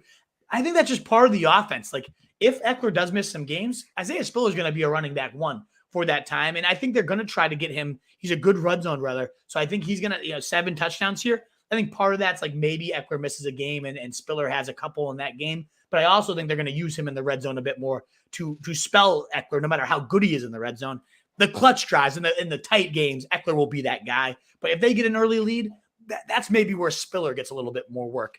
He can catch the ball as well. So I'm intrigued by him as a handcuff, maybe behind only Alexander Madison in terms of I'm trying to think if there's anyone else in that level. Spiller's that level for me. Isaiah Spiller, Madison. McCaffrey's backup. Who's McCaffrey's backup? Foreman. I like Foreman. I do like Foreman. Although I don't think he's the receiving threat McCaffrey is, obviously, so it's not like I would be expecting a replication, but I do like Foreman. And it's a gross offense. But we talked about yesterday, it's a gross offense, but it's still very running back centric. We've seen Mike Davis in a gross offense be a running back 1. So I really do like Foreman. Exactly. I mean, he's a great handcuff too. We can do a whole show on handcuffs. Let's do it. I was impressed with where Keenan Allen came out in my rankings. Yeah, that guy keeps hanging around. You got him in your easily inside your top 10, which makes sense if you're talking about an aerial pie this big and he's the number one guy. So it really does make sense. Yeah, it's not even him being overly efficient. 10 yards a catch, 1,100 yards. Like, oh, okay, not bad. Mike Williams was the one that kind of surprised me. Actually, more yards, as you can see, than Keenan Allen. Almost as many touchdowns, and honestly, there's room for that to continue to grow. 79 catches. I like it all. The thing with Mike Williams, and I think why you're lower on him and why I started I'm lower on him because he was an extremely frustrating guy to own last year. Exactly. You know why? I mean, that's why I freely admit that. And that's where I have him project. That's kind of the difference between projections and rankings is in best ball. You don't need those frustrations don't matter because you just want that mass of points. And if 40 of them come in 1 week, great. Like that's honestly even better for best ball because, if he does nothing, he's out of your lineup. That gives room for somebody else. Whereas Keenan Allen, like nice 15, 16, that does obviously it's way more valuable in a redraft league. But in best ball, like he's just kind of your nice wide receiver too. Whereas Mike Williams is in your lineup when it matters and he's going to vault your team to a ton of points. And then he's out of there and giving somebody else a spot when not. So obviously that's maddening in redraft. But part of me does think he finds a little bit more consistency. And then you do have that huge upside narrative of Keenan Allen's getting old. And there's a lot of solid tweets about trends here that at his age, like very few receivers did what he did at his age last year. And then almost none of them repeated with a very solid year the next year. So he would be really bucking history to have the year I'm projecting him for right now and projecting injury too, which we know has happened with Keenan Allen. So there is that also kind of added juice to Mike Williams. Like if Keenan Allen goes down and God forbid it's for a significant amount of time, you've now got the clear alpha of a just bombs away quarterback, bombs away offense. Like it's like a handcuff with very, very humongous benefits type of situation. Look, he was frustrating to own. I get best ball is different. You're shooting for just huge booms. So I get the difference there. I will say there were some specific things I saw about Williams that I did not like. I mean, I saw him drop a lot of balls. Yeah. I mean, the guy's numbers should have been bigger than what they were. Like I'm trying to remember. I feel like I saw him like drop 2 in the end zone one game. Yeah. And then he'll leap like 10 feet into the air and make the most ridiculous acrobatic catch you've ever seen. The talent's there. The talent's there. I get it. In this offense, a guy like that should produce big numbers. He should produce the numbers that you have right here. And he might. He very well might. He probably will. It's just going to be very inconsistent. Yeah. I'm with you. So anyway, that's my hesitation. Even though he frustrated the hell out of me last year, there's a number I would draft him at. I mean, he's not on my blackball list. Yeah. And I'm with you. Yeah. And I think I had him again on kind of a blackball list because I was so annoyed with him last year. Yeah, we were so angry. It is maddening. And yet there's a narrative he just gets better and more consistent. There's a narrative Keenan Allen goes down and now he's the number one for this great attack. And even if none of that happens, he still clearly has some humongous upside every given week. So absolutely, I've gotten much more into Mike Williams than I was before. We were just talking about the battle between the Bills slot receivers. Palmer and Guyton battling out for the number 3 receiver job is a must monitor in camp. My early money's on Palmer. The early money of the Athletic beat writers is on Palmer. I think he's a really nice player, and I've been drafting a lot of Palmer in that round 12-ish range right now. So I like Palmer a lot. I think he wins this job. And similar again, if Keenan Allen goes down, it happened last year. Keenan missed a game. Josh Palmer had 2 touchdowns in the 2 games Keenan Allen missed. So like he could step right in and kind of be a Keenan Allen like. And if it was we've seen Keenan Allen miss like full seasons at times, it might be he's old. So I don't know. I really just like. I think he whoever wins the 3 job is like that handcuff with kind of like Tyler Boyd, but a little sexier to me at this point. And I do really like Gerald Everett. He projected as a top 12 tight end for me. I like him too. A very athletic guy. 6 touchdowns seems very reasonable in this offense. That Donald Parham could still catch his 3. Jared Cook was right up there, and he's old. He was a corpse last year, and he still was doing some good things. They're talking about using Gerald Everett on jet sweep, so I have him running in a touchdown too. Just a nice athlete in a great offense that needs a tight end. I mean, I really like. He's my favorite tight end 2 to target right now. I like him a lot too. All There you right, go. now let's get down to business here. Let's rank these teams. And Yeah, I have mine in mind. I'm not going to copy you. I've decided what my 4 rank is. What's your rank? I'm going to go. Oh, man. It can go so many ways when It you really think about it. It really can. Yeah. I'm going to say 3 teams from this division make the playoffs. Like, that's no. Could all 4 make the playoffs? It doesn't I think work it's that way, mathematically possible because now Is it? Yeah. there's 7 teams that make the playoffs now. So, I mean, they'd have to really beat up on teams outside their divisions. Yeah, which they might. Could. They might. Which they could. I would rank them. It's hard, right? I'm going to say Chiefs end up finishing at number 1, followed by the Broncos. I'm going to say the Chargers are 3, and then the Raiders. But I think it's going to be so close. So Chiefs, Broncos, Chargers, Raiders. What do you think? So I think the Chiefs will win the division. That does not mean that I think that the Chiefs will necessarily go the furthest in the playoffs of these teams. And I'm not going to make any bets on that yet, but I do think the Chiefs will probably have the best record. I'm going to go Chiefs, Chargers, Raiders, Broncos. Wow. Yeah. It's hard. So we both have the Raiders in the bottom. They're going to end up winning it, Like no, I have Raiders third. I have the Raiders third. I have the Broncos fourth. Oh, you have the Broncos last. Wow. Yeah. No way. Russell Chiefs, Wilson's Chargers, Raiders, Broncos. Russell Wilson's too good. I mean, where did Seattle finish last year? Well, he was hurt for a lot of that too. Though. Okay, but they sucked when he was playing. Yeah. All right. Fair. Okay. We'll see. I mean, look, I think he's a huge upgrade. I want the Broncos to be good. Their defense is legit. So is the Chargers maybe now. It's such a good division. I'm going with Chiefs, Chargers, Raiders, Broncos. Yeah. And interesting stuff. But if you told me the Raiders were going to win the division, I wouldn't be shocked. I really wouldn't. CJ says I was a year too early on my Herbert MVP and Chargers Super Bowl bets. This is the year. Bold. But CJ's always been a big Chargers guy. And I mean, that wouldn't shock me. I have them coming in third, but man, I could see they're fun to watch, dude. Oh, so is that I didn't even know it was J-Mo who said this. This was actually one of my former fantasy football club legends at North Andover High School is now tuning in. Love it, J-Mo. I don't even know you're still there with us, but cheers. I didn't hear you even say J-Mo. I think I didn't call him J-Mo. I called him his actual name. Jack Moore. I don't know him as J-Mo.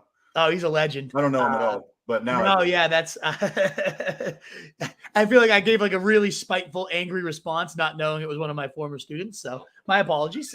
Oh, he's one of your former students. I thought you meant he was one of the guys you went to high school with. No. He went to North where I teach, and he was one of the founding members of the fantasy football club there. Nice. Legend. Good stuff. Great projection from CJ too. Spot on. 7 vodka sodas and 1 anchor roll for Hills. Yeah, She's pretty good. That sounds pretty great. fair. She's more into and what I've gotten really into, CJ, if you come back to the anchor, the painkillers there this summer. Oh, they are slapping. The painkillers? Yeah, their painkillers are phenomenal. Is that a drink or is that like pills? It's a drink. Okay, I was going to say, like, what do you got? You got OxyContin? Have you ever been to the Anchor, Truth? I don't think so. Oh, you'd be such an Anchor guy. I would love to go to all these places. I mean, I don't know. Like, it's been a while since I've been in that area. Yeah, we got to get you back up to the North Shore 5-6 years. Night. Yeah, we need you here for one night. All right. Nice. All right, I think that covers it all, huh? Yeah, man. CJ says those aren't the only painkillers going on at the Anchor. Very true. I thought you were talking about like Demerol or Klonopin or something like that. No, it's like a pineapple vodka, some sort of punch drink. It's delicious. Kill your pain? Yeah, it kills pain. And then causes a whole lot more the next day. Nice. Love it. Oh, man. Good stuff. That was a fun projection show. Another marathon, but man, all the teams in the books, baby. So as always, guys, this will be updated as part of the 2022 investing guide, which will be launched right around training camp. So keep your eyes peeled. These will be updated by then and updated throughout the summer. I think around $20 or so for the projections of the guide. I think that's a fair price. And last year we recommended, it was a great guide. We had Cup in there. We had a lot of the league winners as picks you should go after. So I feel pretty good about winning people money and making $20 well worth your investment is what I'm thinking for the first draft of that. So please keep your eyes peeled for that if you want to support the site. A free way to support the site is just hitting the thumbs up on your way out if you haven't done that already, sharing this out with your friends. You can also look for a new series I'll be doing, the projections that pop. I'll be hitting, we obviously just did all the projections of big landscape, but I'm going to be diving into some of those crazy ones. Dalvin Cook as the RB1, Hunter Renfrow over 100 catches, Allen Robinson, top 10 receiver. I'm going to be doing a quick little hit video on some of those crazy videos. So keep your eyes peeled for that. And otherwise, you can find me at Roto Street Wolf. This man's the truth. I am the truth. It's true. Yeah. And you can find all our written content at rotostreetjournal.com, where we breed and feed you fantasy wolves. In that world full of fantasy sheep, guys, be the wolf. Later guys.